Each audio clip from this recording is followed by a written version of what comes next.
Hello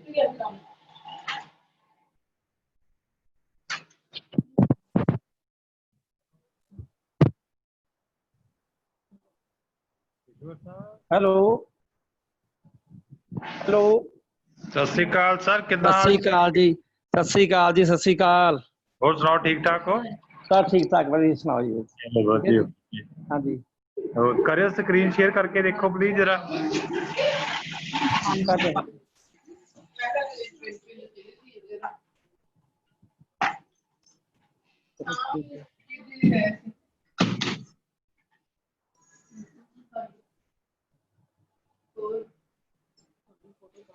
ठीक है sir.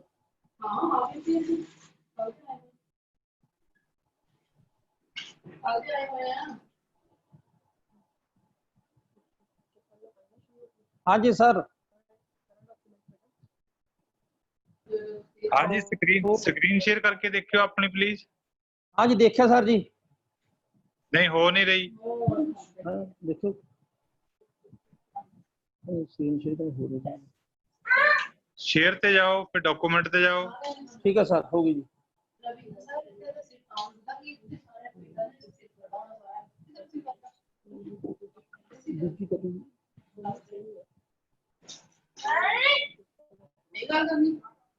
हाँ जी, ठीक हो रही है जी, हो रही है। ठीक है सर।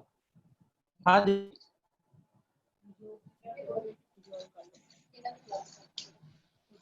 हाँ जी सर, गुड आफ्टरनून। करते हैं सर, करते हैं। प्लीज थोड़ा जा रुक लो, फिर एंटर हो ला तो फिर कर देंगे। ठीक है सर। 2 मिनट वेट कर लो। ओके जी।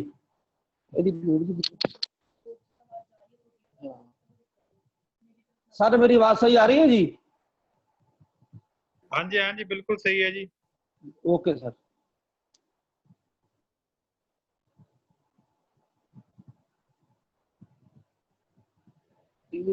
फोटो वीडियो भी है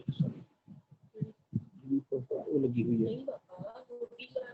नहीं दूसरी जा रही है, पैंट शर्ट का नहीं मैं देखा हाँ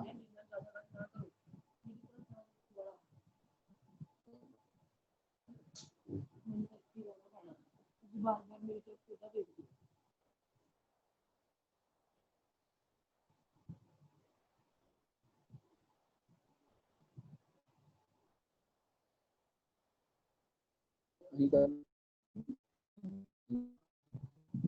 बार करियो, 2 बार हो के हमारी तो दूसरी साइड एक साइड मिस हो गई थी। आराम से करियो, जो नहीं ना मैंने आपको दिखा है मैं अपना बैक में बैक भी आ सके, इधर भी करोगे बैक तो भी करोगे यहीं चलाओ। हां हां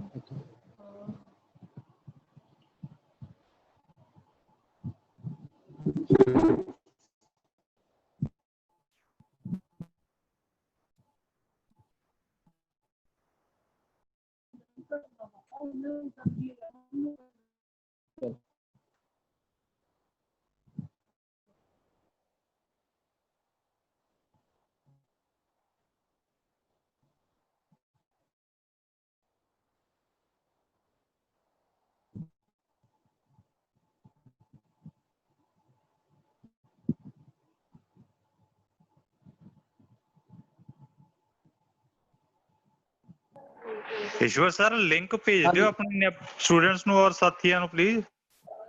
लिंक सर भेजता सी मेरे जिम्मे साਰਿਆਂ ਨੂੰ। एक बार फिर रिमाइंड करा दो क्योंकि हाल तक जुड़ नहीं रहे। अच्छा ठीक है सर।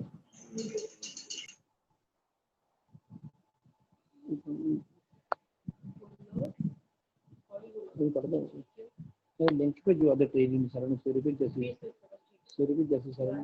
हाँ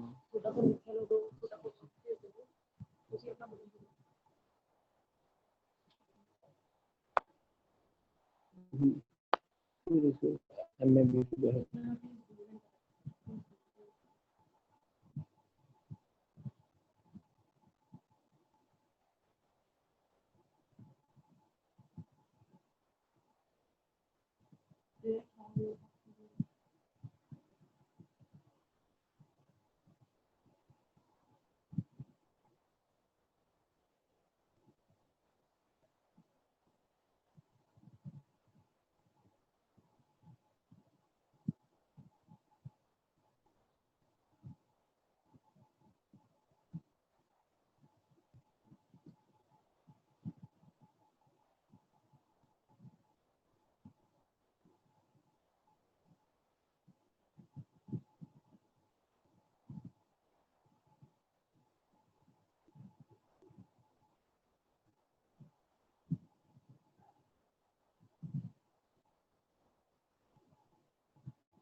हाँ जी सर, कर लो प्लीज हाँ स्टार्ट। जी ओके सर, ओके। ठीक है सर, ओके। हेलो, हाँ जी, ਅੱਜ ਦੀ ਇਸ ਮੀਟਿੰਗ ਵਿੱਚ ਜੋ ਵੀ ਮੇਰੇ ਨਾਲ ਆਫੀਸਰ ਸਾਹਿਬਾਨ, ਇੰਸਪੈਕਟਰ ਸਾਹਿਬਾਨ ਤੇ ਹੋਰ ਵੀ ਸਾਰੇ ਪਾਰਟਿਸਪੈਂਟ ਸਾਹਿਬਾਨ ਜੋ ਜੁੜੇ ਨੇ, ਤਾਂ ਮੇਰੀ ਉਹਨਾਂ ਸਾਰੇ ਸਾਥੀਆਂ ਨੂੰ ਪਿਆਰ ਭਰੀ ਸਤਿ ਸ਼੍ਰੀ ਅਕਾਲ। ਤੇ ਮੈਂ ਅੱਜ ਤੁਹਾਨੂੰ ਇੰਜਨ ਦੇ ਬਾਰੇ ਲੈਕਚਰ ਦਿਆਂਗਾ ਕਿ ਜੋ ਡਿਪਾਰਟਮੈਂਟ ਵੱਲੋਂ ਆਰਡਰ ਕੀਤੇ ਗਏ ਸੀ ਤੇ ਉਸ ਦੇ ਬਾਬਤ ਮੇਰੀ ਡਿਊਟੀ ਲੱਗੀ ਹੈ ਕਿ ਮੈਂ ਤੁਹਾਨੂੰ ਇੰਜਨ ਬਾਰੇ ਜਾਣਕਾਰੀ ਦਿਆਂ। ਜਿਵੇਂ ਜਿਵੇਂ ਆਪਣਾ ਦੇਸ਼ ਆਜ਼ਾਦ ਹੋਇਆ ਸੀ ਤਾਂ ਪਹਿਲਾਂ ਕੀ ਸੀ ਬਈ, ਲੋਕ ਪੈਦਲ ਜਾਂਦੇ ਜਾਂ ਬੈਲ ਗੱਡੀਆਂ ਤੇ ਜਾਂਦੇ, ਬੜੀ ਦਿੱਕਤ ਆਉਂਦੀ ਸੀ।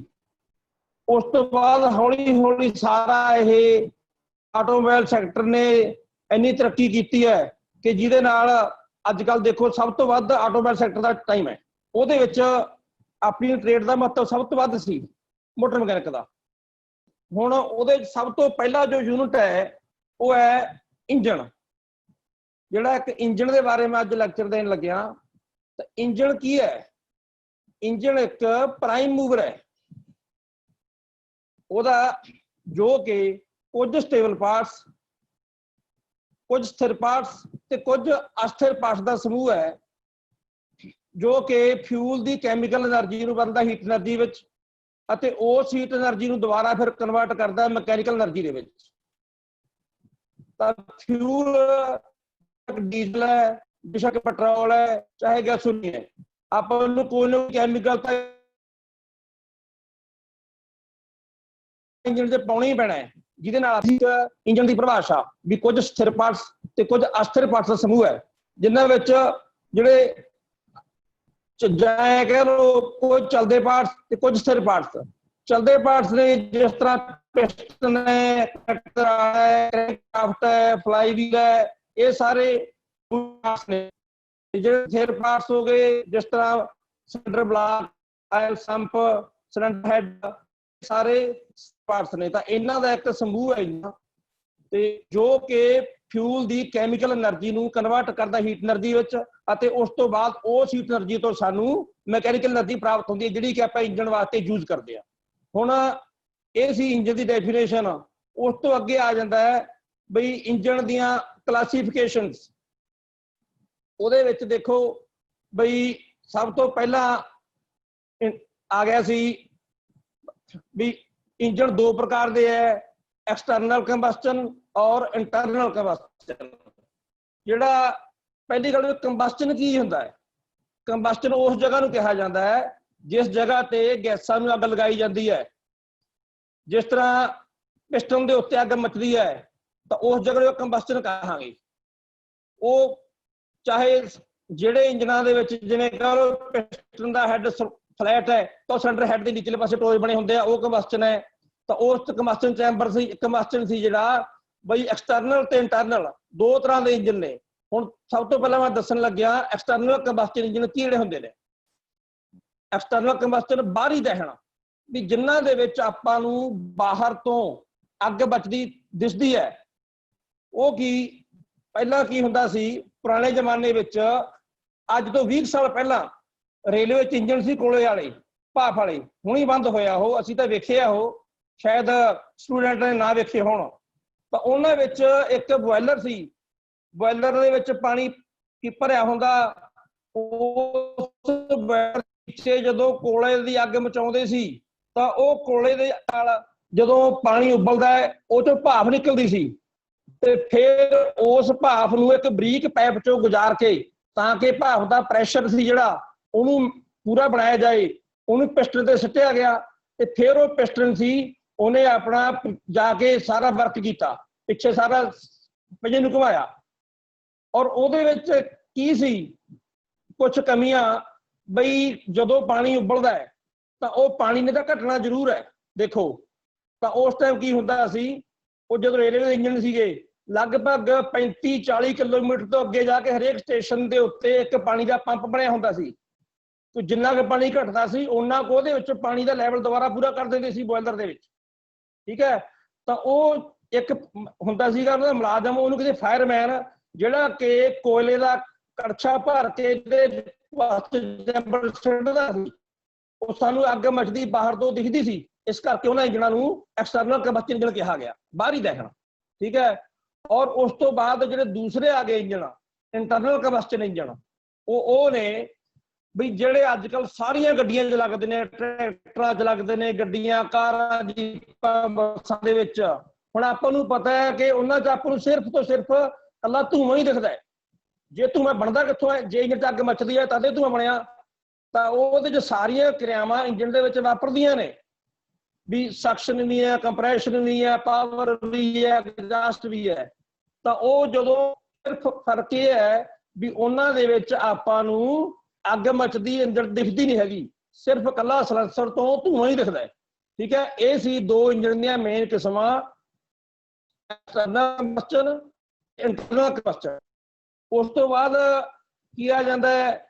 ਐਕਸਟਰਨਲ ਦੇ ਵਿੱਚੋਂ ਦੱਸ ਚੁੱਕਾ ਵੀ ਇਹ ਸਟੀਮ ਇੰਜਣ, ਉਹੀ ਜਿਹੜੇ ਹੁਣ ਦੱਸ ਕੇ ਹਟਿਆ ਵੀ ਜਿਵੇਂ ਪਾਣੀ ਨੂੰ ਉਬਾਲਿਆ ਜਾਂਦਾ ਹੈ, ਬੋਇਲਰ ਦੇ ਵਿੱਚ ਭਾਪ ਬਣਾਈ ਜਾਂਦੀ ਹੈ, ਉਸ ਭਾਪ ਨੂੰ ਫਿਰ ਜਾ ਕੇ ਸਿੱਟਿਆ ਜਾਂਦਾ ਪ੍ਰੈਸ਼ਰ ਬਰੀਕ ਪਾਈਪ ਦੇ ਨਾਲ, ਤਾਂ ਕਿ ਪ੍ਰੈਸ਼ਰ ਦਾ ਬਣਿਆ ਰਹੇ। ਤਾਂ ਇਹ ਸੀ ਇੱਕ ਸਟੀਮ ਇੰਜਣ ਬਾਰੇ, ਐਕਸਟਰਨਲ ਕੰਬਸ਼ਨ ਦਾ। ਹੁਣ ਅੱਗੇ ਆ ਜਾਂਦਾ ਹੈ ਜਿਹੜੇ ਇੰਟਰਨਲ ਕੰਬਸ਼ਨ ਇੰਜਣ ਨੇ, ਉਹ ਵੀ ਅੱਗੇ ਦੋ ਪ੍ਰਕਾਰ ਦੇ ਨੇ। ਇੱਕ ਤਾਂ ਸਪਾਰਕ ਇਗਨੀਸ਼ਨ ਇੰਜਨ ਔਰ ਦੂਸਰੇ ਕਹਿੰਦੇ ਕੰਪਰੈਸ਼ਨ ਇਗਨੀਸ਼ਨ ਇੰਜਨ। ਜਿਹੜੇ ਸਪਾਰਕ ਇਗਨੀਸ਼ਨ ਇੰਜਨ ਹੈ ਉਹ ਕਿਹਾ ਜਾਂਦਾ ਪੈਟਰੋਲ ਇੰਜਨਾਂ ਨੂੰ, ਜਿਨ੍ਹਾਂ ਦੇ ਵਿੱਚ ਆਪਾਂ ਚੰਗਿਆੜੀ ਦੇ ਨਾਲ ਕੰਬਸ਼ਨ ਚੈਂਬਰ ਦੇ ਵਿੱਚ ਅੱਗ ਬਾਲ ਸਕਦੇ ਹਾਂ। ਠੀਕ ਹੈ। ਜਿਹੜੇ ਕੰਪਰੈਸ਼ਨ ਇਗਨੀਸ਼ਨ ਨੇ ਉਹ ਹੈਗੇ ਨੇ ਡੀਜ਼ਲ ਇੰਜਨ, ਜਿਨ੍ਹਾਂ 'ਚ ਆਪਾਂ ਕੋਈ ਚੰਗਿਆੜੀ ਨਹੀਂ ਬਲ ਲਾਉਣੀ, ਸਿਰਫ ਪ੍ਰੈਸ਼ਰ ਨੂੰ ਕੰਪਰੈਸ ਕਰਕੇ ਤੇ ਉਹਦੇ ਵਿੱਚ ਹਾਈ ਪ੍ਰੈਸ਼ਰ ਦੇ ਨਾਲ ਇੰਜੈਕਟਰ ਨੂੰ ਫਿਊਲ ਕੀਤਾ, ਸਪਰੇ ਕੀਤਾ ਜਾਂਦਾ ਹੈ ਤਾਂ ਕਿ ਉਹ ਕੰਬਸ਼ਨ ਚੈਂਬਰ 'ਚ ਅੱਗ ਲੱਗ ਸਕੇ। ਤਾਂ ਉਹ ਸੀ ਇਹਦੀਆਂ ਕਿਸਮਾਂ ਇੰਟਰਨਲ ਕੰਬਸ਼ਨ ਇੰਜਣ ਦੀਆਂ, ਵੀ ਸਪਾਰਕ ਇਗਨੀਸ਼ਨ ਔਰ ਕੰਪਰੈਸ਼ਨ ਇਗਨੀਸ਼ਨ। ਉਸ ਤੋਂ ਬਾਅਦ ਅੱਗੇ ਆ ਜਾਂਦਾ ਹੈ ਵੀ ਸਪਾਰਕ ਇਗਨੀਸ਼ਨ ਜਿਹੜੇ ਉਹ ਵੀ ਦੋ ਪ੍ਰਕਾਰ ਦੇ ਹੈ, ਇੱਕ 2 ਸਟ੍ਰੋਕ ਹੈ, ਇੱਕ 4 ਸਟ੍ਰੋਕ ਹੈ। ਹੁਣ 2 ਸਟ੍ਰੋਕ ਇੰਜਨ ਸੀ ਜਿਹੜੇ, ਵੈਸੇ ਅੱਜ ਕੱਲ ਬਹੁਤ ਘਟ ਗਏ। ਜਿਹੜੇ ਪੁਰਾਣੇ ਸਕੂਟਰ ਸੀਗੇ, ਪ੍ਰੀਆ ਸਕੂਟਰ, ਬਜਾਜ ਸਕੂਟਰ, ਉਹਨਾਂ 'ਚ 2 ਸਟ੍ਰੋਕ ਆਉਂਦੇ ਸੀਗੇ। ਤਾਂ ਥੋੜੀ ਜਿਹੀ ਮੈਂ ਜਾਣਕਾਰੀ ਦੇ ਦਿਆਂ 2 ਸਟ੍ਰੋਕ ਬਾਰੇ, ਵੀ ਉਹਨਾਂ ਦੇ ਵਿੱਚ ਕਰੈਂਕ ਸ਼ਾਫਟ ਦੇ ਹਰੇਕ ਚੱਕਰ ਤੇ ਪਾਵਰ ਪੈਦਾ ਹੁੰਦੀ ਸੀ, ਬਸ਼ਰਤੇ ਕਿ ਜਿਹੜੇ 4 ਸਟ੍ਰੋਕ ਹੈ ਉਹਨਾਂ 'ਚ 2 ਚੱਕਰਾਂ ਬਾਅਦ ਪਾਵਰ ਪੈਦਾ ਹੁੰਦੀ ਹੈ, ਪਰ 2 ਸਟ੍ਰੋਕ 'ਚ 1 ਚੱਕਰ ਬਾਅਦ ਪਾਵਰ ਪੈਦਾ ਹੁੰਦੀ ਸੀ। ਜਦੋਂ ਵੀ ਪਿਸਟਨ ਨੀਚੇ ਆਉਂਦਾ ਸੀ DDC ਤੋਂ BDC ਵੱਲ ਨੂੰ, ਤਾਂ ਹਰ ਵਾਰ ਪਾਵਰ ਸਟ੍ਰੋਕ ਹੀ ਹੁੰਦਾ ਸੀ। ਤਾਂ ਉਹਨਾਂ ਇੰਜਣਾਂ ਦੇ ਵਿੱਚ ਥੋੜਾ ਜਿਹਾ ਇੱਕ ਤਾਂ ਡਿਜ਼ਾਈਨ ਆਸਾਨ ਸੀ ਇੰਜਣਾਂ ਦਾ, ਦੂਜੀ ਗੱਲ ਉਹਨਾਂ 'ਚ ਵਾਲ ਨਹੀਂ ਸੀ ਹੁੰਦੇ। 2 ਸਟ੍ਰੋਕ ਪੈਟਰੋਲ ਇੰਜਣ ਦੀ ਗੱਲ ਕਰ ਰਿਹਾ ਮੈਂ। ਵਾਲਵ ਦੀ ਜਗ੍ਹਾ ਤੇ ਸਿਲੰਡਰ ਦੇ ਵਿੱਚ ਪੋਰਟਾਂ ਬਣੀਆਂ ਹੋਈਆਂ ਸੀਗੀਆਂ, ਇਨਲੈਟ ਪੋਰਟ, ਐਗਜ਼ਾਸਟ ਪੋਰਟ ਔਰ ਸਾਈਡ ਤੇ ਟਰਾਂਸਫਰ ਪੋਰਟ। ਹੁਣ ਉਹਨਾਂ ਪੋਰਟਾਂ ਨੂੰ ਪਿਸਟਨ ਹੀ ਬੰਦ ਕਰਦਾ ਸੀ ਤੇ ਪਿਸਟਨ ਹੀ ਖੋਲਦਾ ਸੀ। ਜਦੋਂ ਪਿਸਟਨ ਪੋਰਟ ਦੇ ਅੱਗੇ ਆ ਗਿਆ ਤਾਂ ਉਸ ਟਾਈਮ ਪੋਰਟ ਬੰਦ ਹੋ ਗਈ, ਜਦੋਂ ਪਿਸਟਨ ਪੋਰਟ ਤੋਂ ਉੱਪਰ ਲੰਘ ਗਿਆ ਤਾਂ ਪੋਰਟ ਖੁੱਲ ਗਈ। ਇਹ ਸੀਗਾ। ਦੂਜੀ ਗੱਲ, ਉਹਨਾਂ ਦੇ ਵਿੱਚ ਜਿਹੜਾ ਪਿਸਟਨ ਵਰਤਿਆ ਜਾਂਦਾ ਸੀ ਉਹ ਡੂਮ ਹੈਡ ਦਾ ਸੀ ਪਿਸਟਨ। ਉਹਦਾ ਵੀ ਕੋਈ ਕਾਰਨ ਸੀ ਡੂਮ ਬਣਾਉਣ ਦਾ, ਕਿਉਂਕਿ ਉਹ ਸੀ ਜਦੋਂ ਟਰਾਂਸਫਰ ਪੋਰਟ ਰਾਹੀਂ ਮਿਸ਼ਰਣ ਸਿਲੰਡਰ 'ਚ ਦਾਖਲ ਹੁੰਦਾ ਸੀਗਾ ਤਾਂ ਉਹ ਸਿੱਧਾ ਬਜਾਏ ਕਿ ਐਗਜ਼ਾਸਟ ਪੋਰਟ ਦੇ ਜਾਣ ਦੇ, ਉਹ ਸਿੱਧਾ ਉੱਪਰ ਜਾਵੇ ਸਪਾਰਕ ਪਲੱਗ ਤੱਕ। ਤਾਂ ਮਿਸ਼ਰਣ ਦੀ ਦਿਸ਼ਾ ਨੂੰ ਚੇਂਜ ਕਰਨ ਵਾਸਤੇ ਡੂਮ ਹੈਡ ਪਿਸਟਨ ਲਾਏ ਗਏ। ਦੂਜੀ ਗੱਲ, ਉਹਨਾਂ ਇੰਜਣਾਂ ਦੇ ਵਿੱਚ ਜਿਹੜਾ ਪਹਿਲਾਂ ਮਿਸ਼ਰਣ ਆਉਣਾ ਸੀ ਉਹ ਸਿਲੰਡਰ ਦੇ ਵਿੱਚ ਆਉਣ ਦੀ ਬਜਾਏ ਕਰੈਂਕ ਕੇਸ 'ਚ ਆਉਂਦਾ ਸੀ। ਤਾਂ ਕਰੈਂਕ ਕੇਸ ਨੂੰ ਸੀਲ ਕੀਤਾ ਗਿਆ, ਗੈਸ ਟਾਈਟ ਕੀਤਾ ਗਿਆ। ਤਾਂ ਕਰੈਂਕ ਕੇਸ ਤੋਂ ਬਾਅਦ ਫਿਰ ਪਿਸਟਨ ਸਾਈਡ ਤੋਂ ਟਰਾਂਸਫਰ ਪੋਰਟ ਦੇ ਰਾਹੀਂ ਮਿਸ਼ਰਣ ਉੱਪਰ ਪਹੁੰਚਾਇਆ ਜਾਂਦਾ ਸੀ ਸਿਲੰਡਰ ਦੇ ਵਿੱਚ, ਤੇ ਸਿਲੰਡਰ ਦੇ ਉੱਪਰਲੇ ਪਾਸੇ ਸੀ ਸਪਾਰਕ ਪਲੱਗ ਜਿਹੜੇ ਮਿਸ਼ਰਣ ਨੂੰ ਚਲਾਉਂਦੇ ਸੀਗੇ। ਤਾਂ ਇਹ ਇੱਕ ਬਰੀਫ ਜਾਣਕਾਰੀ ਸੀ 2 ਸਟ੍ਰੋਕ ਦੀ, ਵੀ ਇਹਨਾਂ 'ਚ ਹਰੇਕ ਕਰੈਂਕਸ਼ਾਫਟ ਇੱਕ ਚੱਕਰ ਦੇ ਵਿੱਚ ਪਾਵਰ ਪੈਦਾ ਹੁੰਦੀ ਸੀ ਔਰ ਹਰ ਵਾਰ ਜਦੋਂ ਨੀਚੇ ਆਉਂਦਾ ਤਾਂ ਉਹ ਪਾਵਰ 'ਚ ਹੀ ਹੁੰਦਾ ਸੀ। ਤਾਂ ਇਹਦੀ ਜਾਣਕਾਰੀ ਅੱਗੇ ਮੈਂ ਬਾਅਦ 'ਚ ਦੇਵਾਂਗਾ, ਪਹਿਲਾਂ ਅੱਜ ਬਰੀਫ ਜਾਣਕਾਰੀ ਸੀ। ਇਸ ਤੋਂ ਬਾਅਦ ਆ ਗਿਆ ਆਪਣਾ 4 ਸਟ੍ਰੋਕ ਪੈਟਰੋਲ ਇੰਜਣ। ਜਿਹੜੇ 4 ਸਟ੍ਰੋਕ ਸੀਗੇ ਉਹਦਾ ਕੀ ਸੀ, ਬਈ ਕਰੈਂਕ ਸ਼ਾਫਟ ਦੇ 2 ਚੱਕਰਾਂ 'ਚ ਇੱਕ ਵਾਰੀ ਪਾਵਰ ਪੈਦਾ ਹੁੰਦੀ ਸੀ। ਤਾਂ ਜਿਹੜੇ ਸਟ੍ਰੋਕ ਸੀ ਉਹ ਸਾਰੇ ਸੀ ਸਕਸ਼ਨ ਹੈ, ਕੰਪਰੈਸ਼ਨ ਹੈ, ਪਾਵਰ ਹੈ, ਐਗਜ਼ਾਸਟ ਹੈ। ਤਾਂ ਉਹਨਾਂ ਦੇ ਵਿੱਚ ਸਿਰਫ ਇੱਕੋ ਹੀ ਸੀ ਪਾਵਰ ਸਟ੍ਰੋਕ ਜਿਹਦੇ ਆਪਾਂ ਨੂੰ ਪਾਵਰ ਮਿਲਦੀ ਸੀ। ਜਿਹੜੇ ਬਾਕੀ ਸਟ੍ਰੋਕ ਸੀਗੇ ਸਕਸ਼ਨ ਸਕਸ਼ਨ, ਕੰਪਰੈਸ਼ਨ ਔਰ ਐਗਜ਼ਾਸਟ, ਉਹ ਸਾਰੇ ਤਿੰਨੇ ਖਾਲੀ ਸੀ। ਉਹਨਾਂ ਨੂੰ ਆਪਾਂ ਦੇ ਸਕਦੇ ਆ ਨਾਮ ਆਈਡਲ ਸਟ੍ਰੋਕ ਦਾ। ਉਹਨਾਂ ਤਿੰਨੇ ਸਟ੍ਰੋਕਾਂ ਨੂੰ ਕੌਣ ਪੂਰਾ ਕਰਦਾ ਸੀ? Fly wheel. ਕਿਹੜੇ ਨਿਯਮ ਦੇ ਦੁਆਰਾ? ਲਾ ਆਫ ਇਨਰਸ਼ੀਆ, ਜੜਤਵ ਦੇ ਨਿਯਮ ਦੇ ਦੁਆਰਾ। ਵੀ ਜਦੋਂ ਅਸੀਂ ਕਿਸੇ ਭਾਰੀ ਚੀਜ਼ ਨੂੰ ਘੁਮਾ ਦਿੰਦੇ ਆ ਤਾਂ ਦੁਬਾਰਾ ਆਪਦੇ ਜ਼ੋਰ ਦੇ ਨਾਲ ਹੀ ਉਹ ਘੁੰਮਦੀ ਰਹਿੰਦੀ ਹੈ।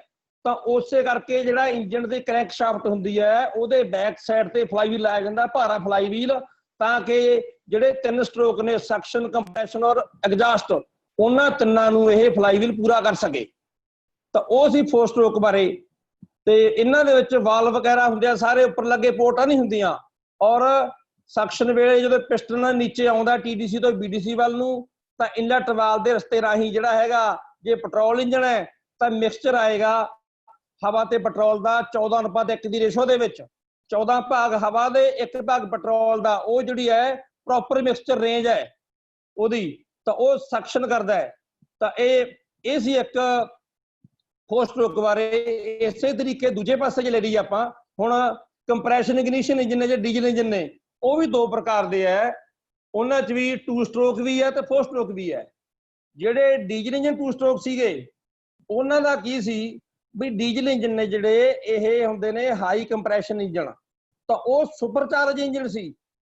ਉਹਨਾਂ ਦੇ ਵਿੱਚ ਸਿਰਫ ਐਗਜ਼ਾਸਟ ਵਾਲ ਲੱਗੇ ਸੀਗੇ, ਪਰ ਇਨਲੈਟ ਵਾਲ ਨਹੀਂ ਸੀ। ਇਨਲੈਟ ਵਾਲ ਦੀ ਥਾਂ ਤੇ ਇਨਲੈਟ ਪੋਰਟਾਂ ਸੀ। ਉਹਨਾਂ ਪੋਰਟਾਂ ਦੇ ਵਿੱਚ ਪੱਖੇ ਲੱਗੇ ਸੀ ਦੋਨੇ ਸਾਈਡਾਂ ਤੇ, ਔਰ ਉਹਨਾਂ ਪੱਖਿਆਂ ਨੂੰ ਬੈਲਟ ਦੁਆਰਾ ਚਾਲ ਦਿੱਤੀ ਗਈ। ਤਾਂ ਉਹ ਪੱਖਿਆਂ ਨੇ ਸੀ ਜਿਹੜਾ ਜ਼ੋਰ ਦੀ ਮਿਸ਼ਰਣ ਸੀ ਜਿਹੜਾ ਉਹ ਸਿਲੰਡਰ ਦੇ ਵਿੱਚ ਦਾਖਲ ਕੀਤਾ। ਉਹਦੇ ਨਾਲ ਕੀ ਹੋਇਆ, ਜਦੋਂ ਤਾਜ਼ੀ ਹਵਾ ਸਿਲੰਡਰ 'ਚ ਦਾਖਲ ਹੋਈ, ਇੱਕ ਤਾਂ ਉਸ ਨੇ ਐਗਜ਼ਾਸਟ ਗੈਸਾਂ ਨੂੰ ਕੱਢਣ 'ਚ ਸਹਾਈ ਕੀਤਾ, ਬਾਹਰ ਕੱਢੀਆਂ ਐਗਜ਼ਾਸਟ ਗੈਸਾਂ ਨੂੰ। ਉਹਨੂੰ ਕਿਹਾ ਜਾਂਦਾ ਹੈ ਸਕੈਵੈਂਜਿੰਗ ਆਫ ਏਅਰ, ਵੀ ਤਾਜ਼ੀ ਹਵਾ ਦੇ ਜ਼ੋਰ ਨਾਲ ਐਗਜ਼ਾਸਟ ਗੈਸਾਂ ਨੂੰ ਸਿਲੰਡਰ 'ਚੋਂ ਬਾਹਰ ਕੱਢਣਾ।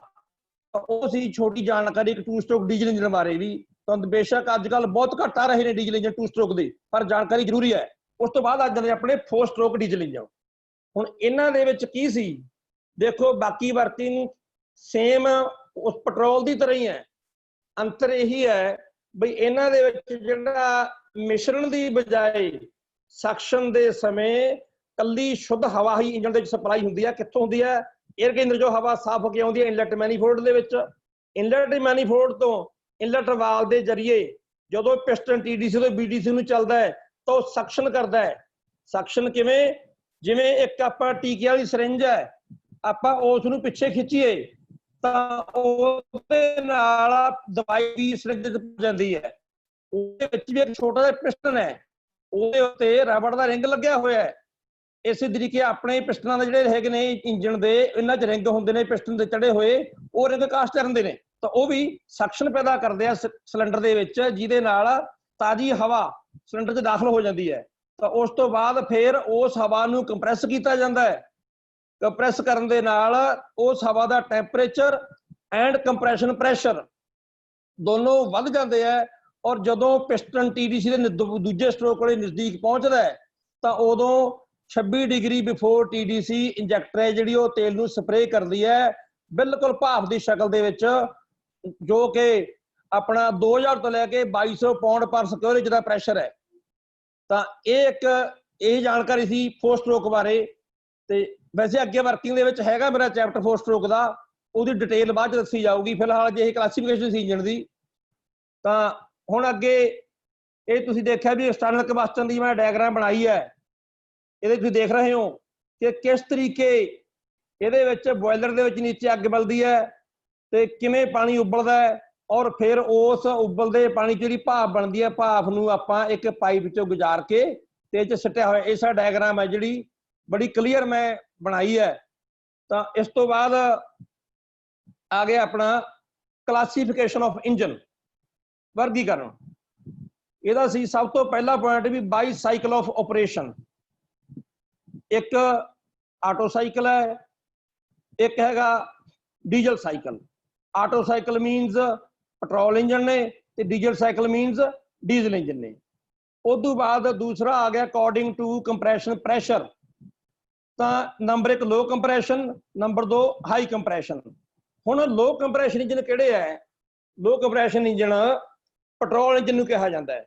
ਜਿਨ੍ਹਾਂ ਦੇ ਵਿੱਚ ਆਪਾਂ ਕੰਪਰੈਸ਼ਨ ਪ੍ਰੈਸ਼ਰ ਘੱਟ ਰੱਖਦੇ ਹਾਂ, ਕੰਪਰੈਸ਼ਨ ਰੇਸ਼ੋ ਘੱਟ ਹੁੰਦੀ ਹੈ ਪੈਟਰੋਲ ਇੰਜਨ ਦੀ, ਕਿਉਂਕਿ ਇਹਨਾਂ ਦੇ ਵਿੱਚ ਸਕਸ਼ਨ ਦੇ ਸਮੇਂ ਕੱਲੀ ਸ਼ੁੱਧ ਹਵਾ ਨਹੀਂ ਹੁੰਦੀ, ਉਹ ਹਵਾ ਦੇ ਨਾਲ ਜਿਹੜਾ ਹੈ ਪੈਟਰੋਲ ਵੀ ਖਿੱਚਿਆ ਹੁੰਦਾ ਹੈ। ਪੈਟਰੋਲ ਜਲਨਸ਼ੀਲ ਜ਼ਿਆਦਾ ਹੈ। ਜੇ ਆਪਾਂ ਇਸ ਪੈਟਰੋਲ ਨੂੰ ਲੋੜ ਤੋਂ ਜ਼ਿਆਦਾ ਕੰਪਰੈਸ ਕਰ ਦਿਆਂਗੇ ਤਾਂ ਪਿਸਟਨ ਦੇ TDC ਆਉਣ ਤੋਂ ਪਹਿਲਾਂ ਹੀ ਅੱਗ ਲੱਗ ਸਕਦੀ ਹੈ ਆਪਣੇ ਆਪ। ਉਹਨੂੰ ਕਹਾਂਗੇ ਆਪਾਂ ਪ੍ਰੀ ਇਗਨੀਸ਼ਨ, ਸਮੇਂ ਤੋਂ ਪਹਿਲਾਂ ਮਿਸ਼ਨ ਨੂੰ ਅੱਗ ਲੱਗ ਜਾਣਾ, ਜੋ ਕਿ ਇੰਜਨ ਵਾਸਤੇ ਗਲਤ ਹੈ। ਤਾਂ ਜੇ ਪ੍ਰੀ ਇਗਨੀਸ਼ਨ ਹੋਏਗਾ ਤਾਂ ਇੰਜਨ ਦੇ ਵਿੱਚ ਇੱਕ ਡੈਟੋਨੇਸ਼ਨ ਹੋਏਗੀ, ਧਮਾਕਾ ਹੋਏਗਾ, ਉਹਦੇ ਨਾਲ ਕੋਈ ਵੀ ਨੁਕਸਾਨ ਹੋ ਸਕਦਾ ਹੈ, ਕਨੈਕਟਿੰਗ ਰਾਡ ਵਿੰਗੀ ਹੋ ਸਕਦੀ ਹੈ, ਕਰੈਂਕ ਸ਼ਾਫਟ ਟੁੱਟ ਸਕਦੀ ਹੈ। ਤਾਂ ਇਸ ਕਰਕੇ ਜਿਹੜੇ ਪੈਟਰੋਲ ਇੰਜਨ ਨੇ ਉਹਨਾਂ ਨੂੰ ਲੋ ਕੰਪਰੈਸ਼ਨ ਇੰਜਨ ਬਣਾਇਆ ਗਿਆ ਹੈ ਜੀ। ਉਸ ਤੋਂ ਬਾਅਦ ਆਉਂਦੇ ਨੇ high compression. High compression engine ਜਿਹੜੇ ਸਾਰੇ ਡੀਜ਼ਲ ਇੰਜਨ ਨੇ, ਇਹਨਾਂ ਵਿੱਚ ਕੀ ਹੈ ਕਿ ਆਪਾਂ ਸਕਸ਼ਨ ਵੇਲੇ ਇਹਨਾਂ ਇੰਜਨਾਂ 'ਚ ਕੱਲੀ ਸ਼ੁੱਧ ਹਵਾ ਹੀ ਖਿੱਚੀ ਜਾਂਦੀ ਹੈ। ਅਸੀਂ ਉਸ ਹਵਾ ਨੂੰ ਕਿੰਨਾ ਮਰਜ਼ੀ ਕੰਪਰੈਸ ਕਰ ਲਈਏ ਤਾਂ ਉਹਨੂੰ ਅੱਗ ਨਹੀਂ ਲੱਗਦੀ। ਅੱਗ ਉਦੋਂ ਹੀ ਲੱਗਣੀ ਹੈ ਜਿੰਨਾ ਚਿਰ ਇੰਜੈਕਟਰ ਤੇਲ ਸਪਰੇਅ ਨਹੀਂ ਕਰੂਗੀ। ਆਪਾਂ ਨੂੰ ਪਤਾ ਹੈ ਵੀ ਲਿਕੁਇਡ ਨੇ ਜਿਹੜੇ ਉਹ ਕੰਪਰੈਸ ਨਹੀਂ ਹੁੰਦੇ, ਪਰ ਜਿਹੜੀ 에ਅਰ ਹੈ ਉਹ ਕੰਪਰੈਸ ਹੋ ਜਾਂਦੀ ਹੈ। ਤੁਸੀਂ ਦੇਖੋ, ਤੁਸੀਂ ਇੱਕ ਗੁਬਾਰਾ ਲੈਨੇ ਆ, ਆਮ ਬੱਚੇ ਪਿੰਡਾਂ ਦੇ ਗੁਬਾਰਾ ਫੈਲਾਉਂਦੇ ਨੇ, ਤਾਂ ਜਦੋਂ ਗੁਬਾਰਾ ਫੈਲਾ ਕੇ ਆਪਾਂ ਉਸਨੂੰ ਇੱਕ ਛੋਟੀ ਜਿਹੀ ਥਾਂ 'ਚ ਹਵਾ ਇਕੱਠੀ ਕਰ ਲਈਏ, ਉਹਦੀ ਬਣਾ ਲਈਏ ਛੋਟੀ ਜਿਹੀ ਗੁਬਾਰੇ ਦੀ ਮਟਾਂਡੀ ਕਹਿ ਲਓ ਆਪਾਂ ਦੇਸੀ ਸ਼ਬਦਾਂ 'ਚ, ਉਹਦੇ ਚੁੰਗਲ ਵੀ ਨਹੀਂ ਕੱਢਦੀ, ਤਾਂ ਕੀ ਹੋਏਗਾ? ਕਿਉਂਕਿ ਹਵਾ ਦਾ ਪ੍ਰੈਸ਼ਰ ਹੀ ਇੰਨਾ ਜ਼ਿਆਦਾ ਹੋ ਗਿਆ। ਇਸ ਕਰਕੇ ਜਿਹੜੀ 에ਅਰ ਹੈ ਇਸ ਨੂੰ ਆਪਾਂ ਕੰਪਰੈਸ ਕਰ ਸਕਦੇ ਹਾਂ, ਪਰ ਲਿਕੁਇਡ ਕੰਪਰੈਸ ਨਹੀਂ ਹੁੰਦੇ। ਤਾਂ ਇਸ ਕਰਕੇ ਇਹ ਸੀ ਲੋ ਕੰਪਰੈਸ਼ਨ ਔਰ ਹਾਈ ਕੰਪਰੈਸ਼ਨ। ਉਸ ਤੋਂ ਬਾਅਦ ਆ ਗਿਆ ਅਕੋਰਡਿੰਗ ਟੂ ਇਗਨੀਸ਼ਨ ਸਿਸਟਮ। ਹੁਣ ਇਹਦੇ ਵਿੱਚ ਕੀ ਆ ਗਿਆ? ਕੰਪਰੈਸ਼ਨ ਇਗਨੀਸ਼ਨ ਔਰ ਸੈਲਫ ਇਗਨੀਸ਼ਨ। ਦੂਸਰਾ ਆ ਗਿਆ ਸਪਾਰਕ ਇਗਨੀਸ਼ਨ।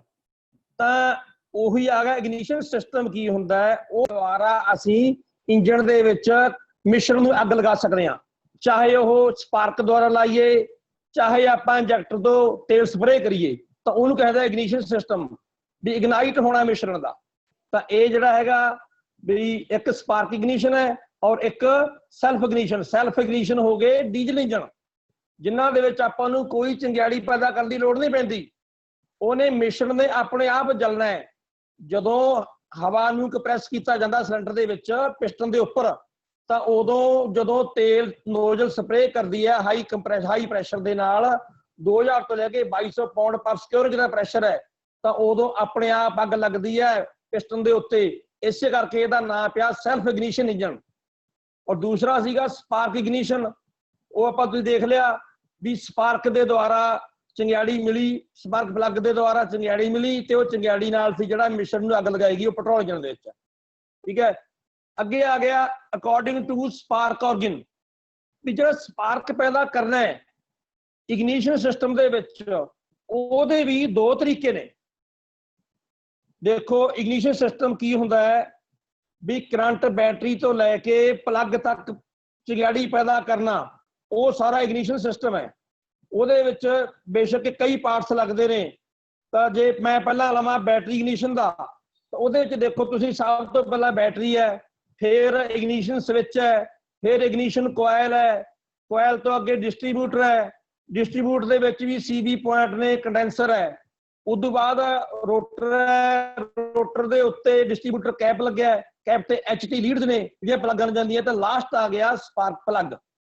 ਹੁਣ ਉਹ ਸਾਰਾ ਕਰੰਟ ਸੀ ਜਿਹੜਾ ਬੈਟਰੀ ਤੋਂ ਲਿਆ ਗਿਆ, ਪਰ ਇੱਥੇ ਕੀ ਹੈ ਕਿ ਜਿਹੜੀ ਬੈਟਰੀ ਸੀ ਉਹ ਆਪਣੇ ਕੋਲੇ 6 ਵੋਲਟ ਜਾਂ 12 ਵੋਲਟ ਦੀ ਬੈਟਰੀ ਹੋ ਸਕਦੀ ਹੈ, ਉਦੋਂ ਵੱਧ ਹੀ ਨਹੀਂ। ਜਿਹੜੀ ਬੈਟਰੀ 6 ਵੋਲਟ ਦੀ ਹੋਏਗੀ ਉਹ 'ਚ 3 ਸੈੱਲ ਹੋਣਗੇ, ਕਿਉਂਕਿ ਇੱਕ ਸੈੱਲ ਦੀ ਸਮਰੱਥਾ 2 ਵੋਲਟੇਜ ਹੈ, ਤੇ ਜਿਹੜੀ ਬੈਟਰੀ 12 ਵੋਲਟ ਦੀ ਹੈ ਉਹਦੇ 'ਚ 6 ਸੈੱਲ ਹੋਣਗੇ। ਪਰ ਜਿਹੜਾ ਸਪਾਰਕ ਪਲੱਗ ਨੇ ਕਰੰਟ ਦੇਣਾ ਹੈ ਉਹ 18000 ਤੋਂ ਲੈ ਕੇ 20000 ਵੋਲਟ ਦਾ ਕਰੰਟ ਸਪਾਰਕ ਪਲੱਗ ਨੇ ਪੈਦਾ ਕਰਨਾ, ਤਦੇ ਜਾ ਕੇ ਸਪਾਰਕ ਦੇਣ ਦੇ ਕਾਬਲ ਹੈ ਉਹ। ਠੀਕ ਹੈ, ਤਾਂ ਉੱਥੇ ਜਾ ਕੇ ਆਪਾਂ ਨੂੰ ਇਹ ਸਾਰੇ ਪਾਰਟਸ ਲਾਉਣੇ ਪਏ, ਇਗਨੀਸ਼ਨ ਕੋਇਲ ਵੀ ਲਾਉਣੀ ਪਈ, ਡਿਸਟਰੀਬਿਊਟਰ ਲਾਉਣਾ ਪਿਆ ਸਾਰਾ। ਤਾਂ ਉਹ ਸੀ ਵੀ ਜਿਹੜਾ ਸਾਰਾ ਕਰੰਟ ਬੈਟਰੀ ਤੋਂ ਲਿਆ ਜਾਣਾ ਹੈ, ਉਹਨੂੰ ਕਹਿੰਦੇ ਬੈਟਰੀ ਇਗਨੀਸ਼ਨ ਸਿਸਟਮ। ਤੇ ਦੂਜਾ ਸੀਗਾ ਆਪਣਾ ਮੈਗਨੀਟੋ ਇਗਨੀਸ਼ਨ ਸਿਸਟਮ। ਮੈਗਨੀਟੋ ਕੀ ਸੀ? ਇਹ ਚੁੰਬਕੀ ਸੀ। ਜਿਹੜੇ ਪੁਰਾਣੇ ਸਕੂਟਰ ਸੀ 2 ਸਟ੍ਰੋਕ ਵਾਲੇ, ਉਹਨਾਂ ਦੇ ਵਿੱਚ ਬੈਟਰੀ ਨਹੀਂ ਸੀ ਹੁੰਦੀ। ਉਹਨਾਂ ਦੇ ਵਿੱਚ ਕੀ ਸੀ, ਫਲਾਈ ਵੀਲ ਦੇ ਅੰਦਰਲੇ ਪਾਸੇ ਮੈਗਨੇਟ ਲੱਗੇ ਹੋਏ ਸੀ, ਚੁੰਬਕ ਲੱਗੇ ਸੀ। ਤਾਂ ਜਦੋਂ ਆਪਾਂ ਕਿੱਕ ਮਾਰਦੇ ਸੀ ਸਕੂਟਰ ਮੋਟਰਸਾਈਕਲ ਨੂੰ, ਤਾਂ ਉਹਦੇ ਨਾਲ ਜਦੋਂ ਫਲਾਈ ਵੀਲ ਘੁੰਮਦਾ ਸੀ ਤਾਂ ਉਹ ਚੁੰਬਕੀ ਬਾਲ ਰੇਖਾਵਾਂ ਨੂੰ ਕੱਟਦਾ ਸੀ, ਲਾਈਨ ਆਫ ਫੋਰਸ ਨੂੰ ਕੱਟਦਾ ਸੀ, ਜਿਹਦੇ ਨਾਲ ਕਰੰਟ ਪੈਦਾ ਹੁੰਦਾ। ਫਿਰ ਅਸੀਂ ਉਸ ਕਰੰਟ ਨੂੰ ਪਲੱਗ ਤੱਕ ਕੋਇਲ ਦੇ ਵਿੱਚ ਪਹੁੰਚਾ ਕੇ ਉਹਨੂੰ ਹਾਈ ਵੋਲਟੇਜ ਕਰੰਟ ਬਣਾ ਕੇ ਫਿਰ ਸਪਾਰਕ ਪਲੱਗ ਤੱਕ ਪਹੁੰਚਾਇਆ ਜਾਂਦਾ ਸੀ।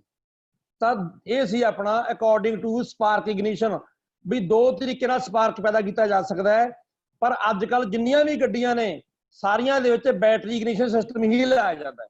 ਤਾਂ ਉਹਦੇ ਚ ਥੋੜਾ ਜਿਹਾ ਮੈਂ ਸਮਝਾ ਦਿਆਂ ਬਈ ਬੈਟਰੀ ਇਗਨੀਸ਼ਨ ਦੇ ਵਿੱਚ ਜਦੋਂ ਅਸੀਂ ਸਵਿਚ ਨੂੰ ਔਨ ਕਰਦੇ ਹਾਂ, ਬੈਟਰੀ ਇਗਨੀਸ਼ਨ ਸਵਿਚ ਨੂੰ, ਤਾਂ ਉਦੋਂ ਜਿਹੜਾ ਬੈਟਰੀ ਦਾ ਕਰੰਟ ਹੈ ਸਵਿਚ ਨੂੰ ਜਾਂਦਾ ਹੈ, ਸਵਿਚ ਤੋਂ ਕਰੰਟ ਇਗਨੀਸ਼ਨ ਕੋਇਲ ਨੂੰ ਜਾਂਦਾ ਹੈ, ਕੋਇਲ ਤੋਂ ਡਿਸਟ੍ਰੀਬਿਊਟਰ ਨੂੰ। ਉਹ ਕਰੰਟ ਹੈ ਆਪਣਾ ਪ੍ਰਾਇਮਰੀ ਸਰਕਟ, ਲੋ ਟੈਂਸ਼ਨ ਕਰੰਟ। ਤੇ ਜਦੋਂ ਅਸੀਂ ਸੈਲਫ ਨੂੰ ਘੁਮਾਉਂਦੇ ਆ ਤਾਂ ਉਹਦੇ ਨਾਲ ਕੀ ਹੈ ਬਈ ਡਿਸਟ੍ਰੀਬਿਊਟਰ ਦੀ ਸ਼ਾਫਟ ਘੁੰਮਦੀ ਹੈ, ਸ਼ਾਫਟ ਘੁੰਮਣ ਸਾਰ ਉਹਦੇ ਵਿੱਚ ਸੀਬੀ ਪੁਆਇੰਟ ਖੁੱਲ ਜਾਂਦੇ ਹੈ, ਜਿਹਦੇ ਨਾਲ ਉਸੇ ਟਾਈਮ ਇਗਨੀਸ਼ਨ ਕੋਇਲ ਦੇ ਵਿੱਚ ਪ੍ਰਾਇਮਰੀ ਸਰਕਟ ਟੁੱਟ ਜਾਂਦਾ ਹੈ, ਸੈਕੰਡਰੀ ਸਰਕਟ ਪੈਦਾ ਹੋ ਜਾਂਦਾ ਹੈ, ਜਿਹੜਾ ਕਿ ਹਾਈ ਵੋਲਟੇਜ ਦਾ ਕਰੰਟ ਹੈ ਉਹ ਇਗਨੀਸ਼ਨ ਕੋਇਲ ਦੇ ਸੈਂਟਰ 'ਚੋਂ ਲਿਆ ਜਾਂਦਾ ਹੈ। ਉੱਥੇ ਆਪਾਂ HT ਲੀਡ ਲਾਵਾਂਗੇ, ਕਿਉਂਕਿ ਮਾੜੀ ਤਾਰ ਉੱਥੇ ਕੱਟਣੀ ਨਹੀਂ, ਉਹ ਜਲ ਜਾਏਗੀ। ਇਸ ਕਰਕੇ ਉਹ ਜਿਹੜਾ ਕਰੰਟ ਦੀ ਧਾਰਾ ਜ਼ਿਆਦੀ ਹੈ ਤਾਂ ਉਦੋਂ ਜਿਹੜਾ ਕਰੰਟ ਹੈ ਉਹ ਨਿਕਲਦਾ ਕਿਸੇ ਕੋਇਲ ਦੇ ਵਿੱਚੋਂ। ਹਾਈ ਵੋਲਟੇਜ ਦਾ ਕਰੰਟ 18,000 ਤੋਂ ਲੈ ਕੇ 20,000 ਵੋਲਟੇਜ ਦਾ ਕਰੰਟ ਫਿਰ ਉਸ ਨੂੰ ਡਿਸਟ੍ਰੀਬਿਊਟਰ ਦੇ ਕੈਪ 'ਚ ਜਾਂਦਾ ਹੈ। ਕੈਪ ਤੋਂ ਵਾਰੀ-ਵਾਰੀ ਸਾਰੇ ਪਲੱਗਾਂ ਨੂੰ ਫਾਇਰਿੰਗ ਆਰਡਰ ਦੇ ਹਿਸਾਬ ਦੇ ਨਾਲ ਲਾਇਆ ਜਾਂਦਾ ਹੈ। ਠੀਕ ਹੈ, ਅੱਗੇ ਆ ਗਿਆ ਬਈ ਅਕੋਰਡਿੰਗ ਟੂ ਸਟ੍ਰੋਕ ਪਰ ਸਾਈਕਲ ਦੇ ਹਿਸਾਬ ਨਾਲ, 2 ਸਟ੍ਰੋਕ 4 ਸਟ੍ਰੋਕ, ਇਹ ਤੁਹਾਨੂੰ ਸਾਰਾ ਅੱਗੇ ਮੈਂ ਸਮਝਾ ਚੁੱਕਿਆ ਵੀ ਕੀ। ਹੁਣ ਆ ਜਾਂਦਾ according to mounting an engine. Mounting number 1 stationary engine, number 2 mobile. Stationary engine ਕਿਹੜੇ ਹੈ? ਉਹ ਇੰਜਨ ਜਿਹੜੇ ਆਪਾਂ ਇੱਕ ਥਾਂ ਟਿਕਾ ਕੇ ਰੱਖਤੇ, ਜਿਵੇਂ ਕੋਈ ਚੱਕੀਆਂ ਦੇ ਇੰਜਨ ਰੱਖਤਾ, ਖੇਤ ਆਪਾਂ ਕੰਡੀਸ਼ਨਰ ਬਣਾਤਾ, ਕੋਈ ਬਰਮਾ ਲਾਇਆ ਪਾਣੀ ਵਾਲਾ ਇੰਜਨ ਫਿੱਟ ਕਰਤਾ, ਟਿਊਬਵੈਲ ਤੇ ਪੱਕਾ ਫਿੱਟ ਕਰਤਾ, ਉਹ ਹੈਗੇ ਨੇ ਸਟੇਸ਼ਨਰੀ ਇੰਜਨ ਜਿਹੜੇ ਇੱਕ ਥਾਂ ਟਿਕੇ ਹੋਏ ਪਏ ਨੇ। ਜਿਹੜੇ ਮੋਬਾਈਲ ਇੰਜਨ ਨੇ ਉਹ ਹੈਗੇ ਨੇ ਸਾਰੇ ਗੱਡੀਆਂ 'ਚ ਫਿੱਟ ਕੀਤੇ ਹੋਏ, ਚਾਹੇ ਟਰੈਕਟਰ ਹੈ, ਚਾਹੇ ਕਾਰ ਹੈ, ਚਾਹੇ ਬੱਸ ਹੈ। ਤਾਂ ਉਹ ਇਸ ਤਰ੍ਹਾਂ ਇਹ ਹੋ ਗਈ ਅਕੋਰਡਿੰਗ ਟੂ ਮਾਊਂਟਿੰਗ, ਇੰਜਨ ਦਾ ਟਿਕਿਆ ਹੋਣਾ ਸਟੇਸ਼ਨਰੀ ਔਰ ਮੋਬਾਈਲ। ਅੱਗੇ ਆ ਗਿਆ ਅਕੋਰਡਿੰਗ ਟੂ ਰੋਟੇਸ਼ਨ। ਇੱਕ ਰੋਟਰੀ ਮੋਸ਼ਨ ਹੈ ਔਰ ਦੂਸਰਾ ਰੈਸੀਪ੍ਰੋਕੇਟਿੰਗ ਮੋਸ਼ਨ। ਤਾਂ ਜਿਹੜੀ ਰੋਟਰੀ ਮੋਸ਼ਨ ਹੈ ਉਹ ਹੈਗੀ ਗੋਲ ਘੁੰਮਣ ਦੀ ਚਾਲ। ਠੀਕ ਹੈ ਜੀ, ਜਿਸ ਤਰ੍ਹਾਂ ਕਰੈਂਕ ਸ਼ਾਫਟ ਘੁੰਮਦੀ ਆ ਉਹ ਰੋਟਰੀ ਮੋਸ਼ਨ 'ਚ ਘੁੰਮਦੀ ਹੈ। ਔਰ ਜਿਹੜਾ ਰੈਸੀਪ੍ਰੋਕੇਟਿੰਗ ਮੋਸ਼ਨ ਹੈ ਇਹ ਕੀ ਹੈ? ਇਹ ਹੈਗਾ ਉੱਪਰ ਨੀਚੇ ਦਾ ਮੋਸ਼ਨ। ਜਿਹੜਾ ਪਿਸਟਨ ਹੈ ਉਹ TDC ਤੋਂ BDC ਨੂੰ ਚੱਲਦਾ ਉੱਪਰ ਨੀਚੇ, ਤਾਂ ਉਹ ਮੋਸ਼ਨ ਨੂੰ ਕਿਹਾ ਜਾਂਦਾ ਰੈਸੀਪ੍ਰੋਕੇਟਿੰਗ ਮੋਸ਼ਨ। ਤਾਂ ਉਹਦੇ ਵਿੱਚ ਇੱਕ ਕਰੈਕਟਿੰਗ ਰਾਡ ਲੱਗਿਆ ਹੈ, ਕਰੈਕਟਿੰਗ ਰਾਡ ਹੈ ਜਿਹੜਾ ਉਹ ਪਿਸਟਨ ਦੇ ਰੈਸੀਪ੍ਰੋਕੇਟਿੰਗ ਮੋਸ਼ਨ ਨੂੰ ਕਰੈਂਕ ਸ਼ਾਫਟ ਦੇ ਰੋਟਰੀ ਮੋਸ਼ਨ 'ਚ ਬਦਲਦਾ ਹੈ। ਤਾਂ ਇਹ ਸੀ ਰੈਸੀਪ੍ਰੋਕੇਟਿੰਗ ਮੋਸ਼ਨ, ਉੱਪਰ ਨੀਚੇ ਦਾ ਮੋਸ਼ਨ। ਉਸ ਤੋਂ ਬਾਅਦ ਆ ਜਾਂਦਾ ਹੈ according to shape of cylinder block. ਇਹ ਸਿਲੰਡਰ ਬਲਾਕ ਦੀਆਂ ਸ਼ੇਪਾਂ ਹੈ, ਇਨਲਾਈਨ, ਇੱਕੋ ਲਾਈਨ ਦੇ ਵਿੱਚ ਸਾਰੇ ਸਿਲੰਡਰ ਲੱਗੇ ਹੋਣ, ਭਾਵੇਂ ਇਹ 2 ਸਿਲੰਡਰ ਹੈ, 4 ਹੈ, 6 ਹੈ। V ਸ਼ੇਪ, ਜਿਸ ਤਰ੍ਹਾਂ ਆਪਣੀ ਇੰਗਲਿਸ਼ ਦੀ V ਹੈ ਉਹ V ਸ਼ੇਪ ਦੇ ਵਿੱਚ, ਤਾਂ ਦੋਨੋਂ ਪਿਸਟਨ ਅਲੱਗ-ਅਲੱਗ ਜਾਂਦੇ ਆ। ਜਿਵੇਂ V ਕਾਰ ਆਪਾਂ ਕਹਿੰਦੇ ਅਲਫਾਬੈਟਿਕਲੀ V ਹੈ, ਇਸ ਸ਼ੇਪ ਦੇ ਵੀ ਇੰਜਨ ਹੁੰਦੇ ਆ। ਤੁਸੀਂ ਸ਼ਾਇਦ ਦੇਖਿਆ ਹੋਏਗਾ ਜਿਹੜੇ ਆਪਣੇ ਸੜਕਾਂ ਬਣਾਉਂਦੇ ਨੇ ਨਾ, ਉਹਨਾਂ ਕੋਲ ਇੱਕ ਕੰਪਰੈਸ਼ਰ ਹੁੰਦਾ ਹੈ ਜਿਹਦੇ ਨਾਲ ਹਵਾ ਮਾਰਦੇ ਨੇ ਸੜਕ ਦੇ ਉੱਤੇ, ਉਹਨਾਂ ਕੋਲ V8 ਸੀ ਉਹ ਕੰਪਰੈਸ਼ਰ। ਤਾਂ ਉਸ ਤੋਂ ਬਾਅਦ ਨੰਬਰ 3 ਤੇ ਆ ਗਿਆ ਆਪੋਜਿਟ ਸਿਲੰਡਰ। ਆਪੋਜਿਟ ਇੱਕ ਦੂਜੇ ਦੇ ਆਪੋਜਿਟ ਪਿਸਟਨ ਹੁੰਦੇ ਆ, ਜਿਵੇਂ ਇੱਕ ਪਿਸਟਨ ਸੱਜੇ ਚੱਲਦਾ ਦੂਜਾ ਖੱਬੇ ਚੱਲੇਗਾ, ਉਹ ਸੀ according to shape of cylinder block. ਉਸ ਤੋਂ ਬਾਅਦ ਆ ਗਿਆ ਆਪਣਾ according to the number of cylinder. ਦੇਖੋ ਸਿੰਗਲ ਸਿਲੰਡਰ ਹੈ, ਜਿਵੇਂ ਸਿੰਗਲ ਆਪਣੇ ਜਿਹੜੇ ਇੰਜਨ ਨੇ ਆਮ ਸਟੇਸ਼ਨਰੀ ਇੰਜਨ ਖੇਤਾਂ 'ਚ ਪਏ ਨੇ ਬੋਰਾਂ ਤੇ, ਜਾਂ ਟਰੈਕਟਰ ਹੈ, ਇਹ ਇੱਕ ਸਿੰਗਲ ਸਿਲੰਡਰ ਹੈ। ਠੀਕ ਹੈ, 2 ਔਰ ਟਵਿਨ ਸਿਲੰਡਰ, 2 ਜਾਂ 2 ਤੋਂ ਵੱਧ, ਔਰ ਮਲਟੀ ਸਿਲੰਡਰ। ਦੇਖੋ ਜਿਸ ਤਰ੍ਹਾਂ 4 ਸਿਲੰਡਰ ਹੈ, 6 ਸਿਲੰਡਰ ਹੈ, 8 ਸਿਲੰਡਰ ਹੈ, ਔਰ ਇਸ ਤੋਂ ਅੱਗੇ ਜਿੰਨੇ ਵੀ ਰੇਲਵੇ ਦੇ ਵਿੱਚ ਜਿਵੇਂ ਵੱਡੇ ਤੋਂ ਵੱਡੇ ਸਿਲੰਡਰ ਇੰਜਨ ਹੈ ਉਹਦੇ ਮੁਤਾਬਕ ਆ ਗਿਆ ਅਕੋਰਡਿੰਗ ਟੂ ਸਿਲੰਡਰ। ਅੱਗੇ ਆ ਗਿਆ according to location of valve. ਜਿਹੜੇ ਇੰਜਨ ਦੇ ਵਿੱਚ ਵਾਲਵ ਫਿੱਟ ਕੀਤੇ ਜਾਂਦੇ ਹੈ। ਦੇਖੋ ਪਹਿਲੀ ਗੱਲ ਤਾਂ ਵੀ ਵਾਲਵਾਂ ਦਾ ਕੰਮ ਕੀ ਹੈ। ਇੱਕ ਇੰਜਣ ਦੇ ਇੱਕ ਸਿਲੰਡਰ ਵਾਸਤੇ ਘੱਟੋ ਘੱਟ 2 ਵਾਲ ਚਾਹੀਦੇ ਹੈ, ਜਿਨ੍ਹਾਂ ਚੋਂ ਨੰਬਰ 1 ਇਨਲੈਟ ਵਾਲ ਤੇ ਨੰਬਰ 2 ਐਗਜ਼ਾਸਟ ਵਾਲ।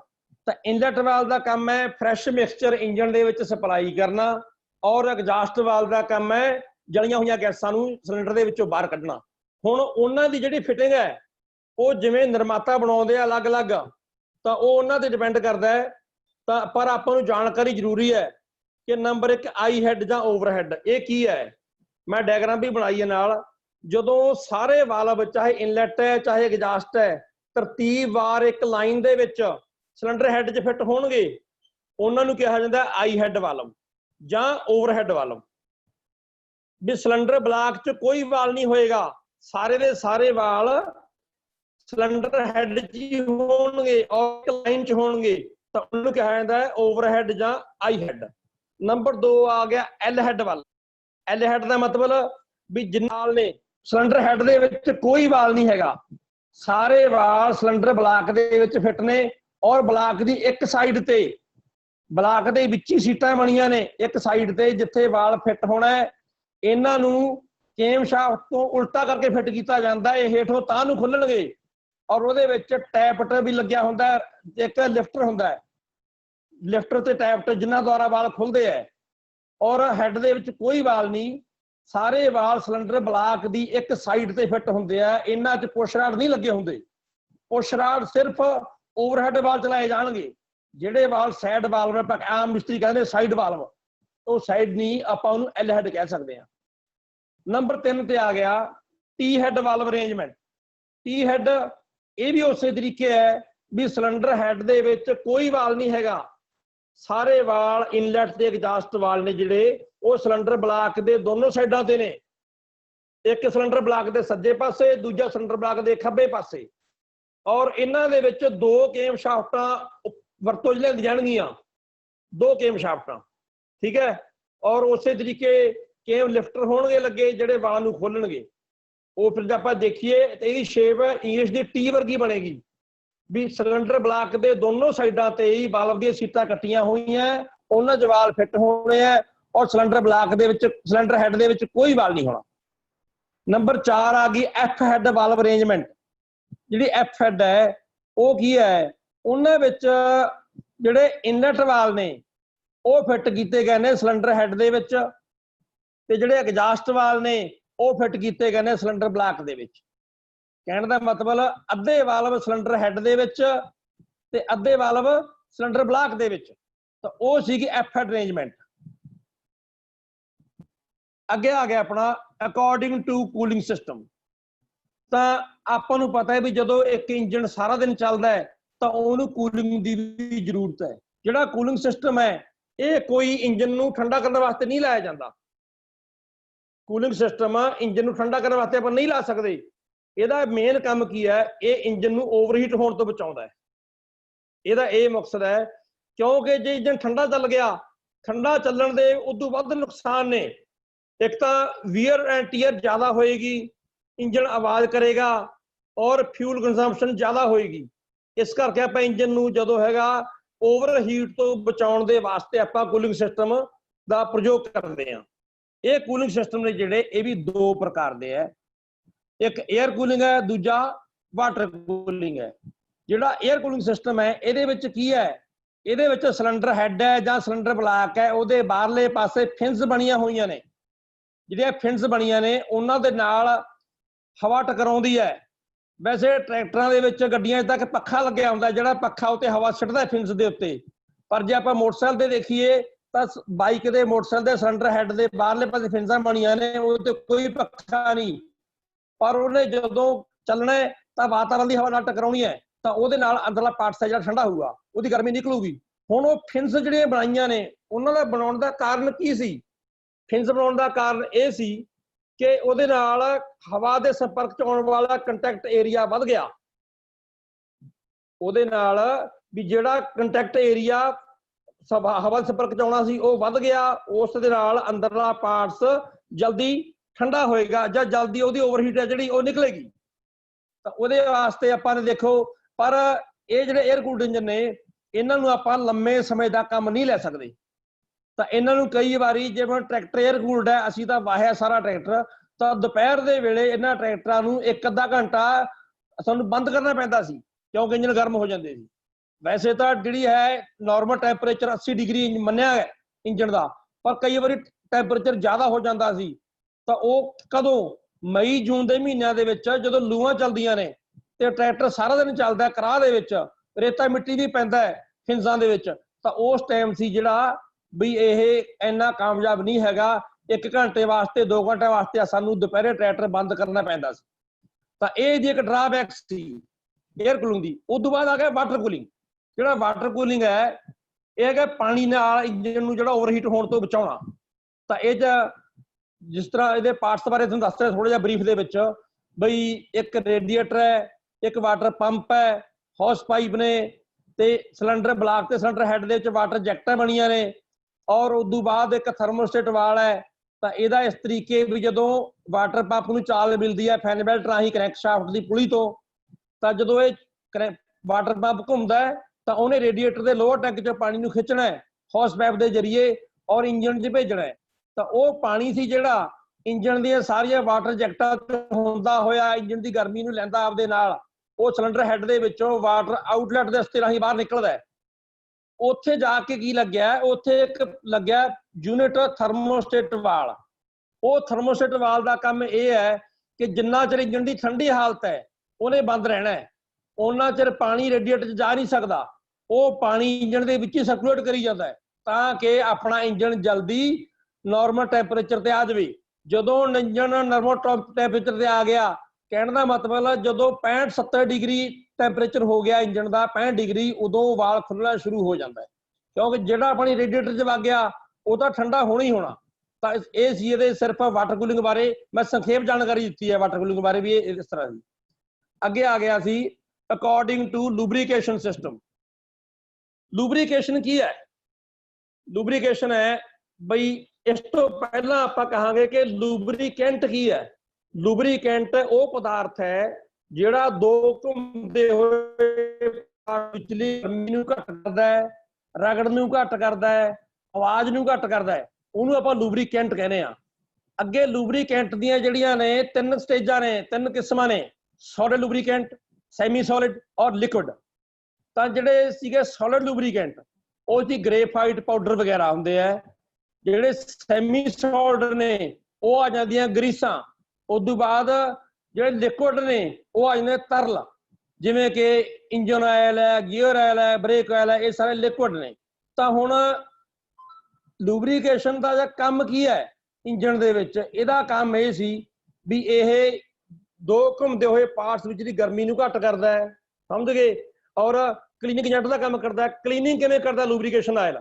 ਇਹ ਦੇਖੋ ਵੀ ਜਦੋਂ ਬਾਈ ਚਾਂਸ ਕਿਸੇ ਪਾਰਟਸ ਦੇ ਵਿੱਚ ਕੋਈ ਰਗੜ ਲੱਗ ਗਈ, ਕਿਤੇ ਕੋਈ ਤੇਲ ਨਹੀਂ ਪਹੁੰਚਿਆ, ਦੁਬਾਰਾ ਆਪਾਂ ਸਰਵਿਸ ਕੀਤੀ ਹੈ, ਉੱਥੇ ਤੇਲ ਪਹੁੰਚਾਤਾ, ਤਾਂ ਉਹਦੇ ਜਿਹੜਾ ਕੋਈ ਬੂਰਾ ਲਿਆ ਉਹ ਪਾਰਟਸ ਦਾ ਚੂਰਾ ਧਾਤਾਂ ਦਾ, ਉਸ ਬੂਰੇ ਨੂੰ ਮੋਬਾਈਲ ਸੀ ਜਿਹੜਾ ਬਹਾ ਕੇ ਨੀਚੇ ਆਇਲ ਸੰਪ ਚ ਲੈ ਆ, ਤਾਂ ਇਹਨੇ ਉਸ ਪਾਰਟਸ ਦੀ ਕਲੀਨਿੰਗ ਵੀ ਕੀਤੀ।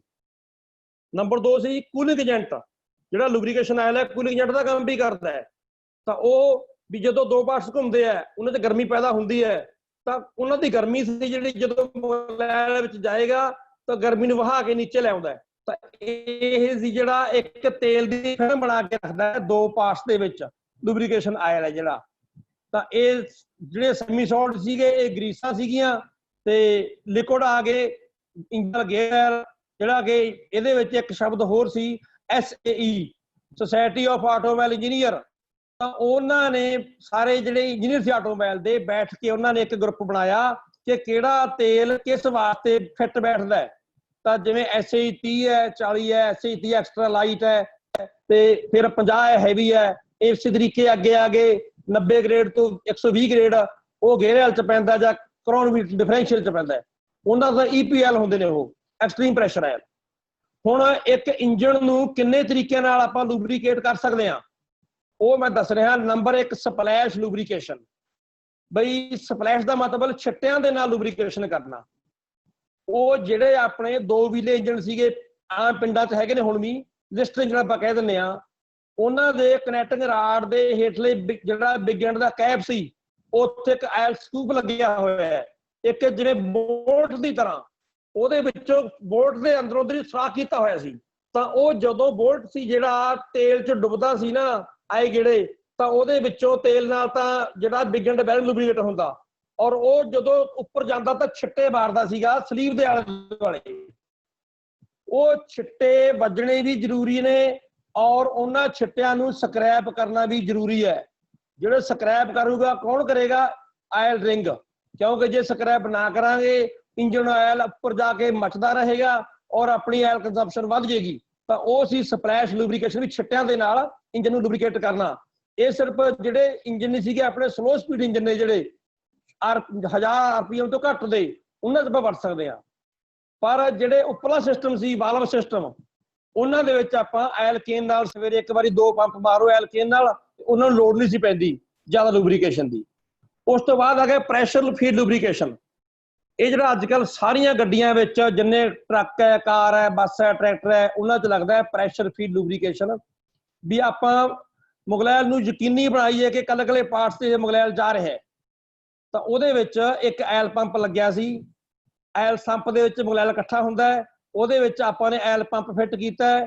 ਆਇਲ ਪੰਪ ਨੂੰ ਚਾਲ ਮਿਲ ਗਈ ਕੇਮ ਸ਼ਾਫਟ ਦੀ ਸਕਿਊ ਗੀਅਰ ਤੋਂ, ਔਰ ਆਇਲ ਪੰਪ ਨੇ ਤੇਲ ਨੂੰ ਚੱਕਿਆ, ਸਾਰਾ ਭੇਜਿਆ ਆਇਲ ਫਿਲਟਰ ਦੇ ਵਿੱਚ।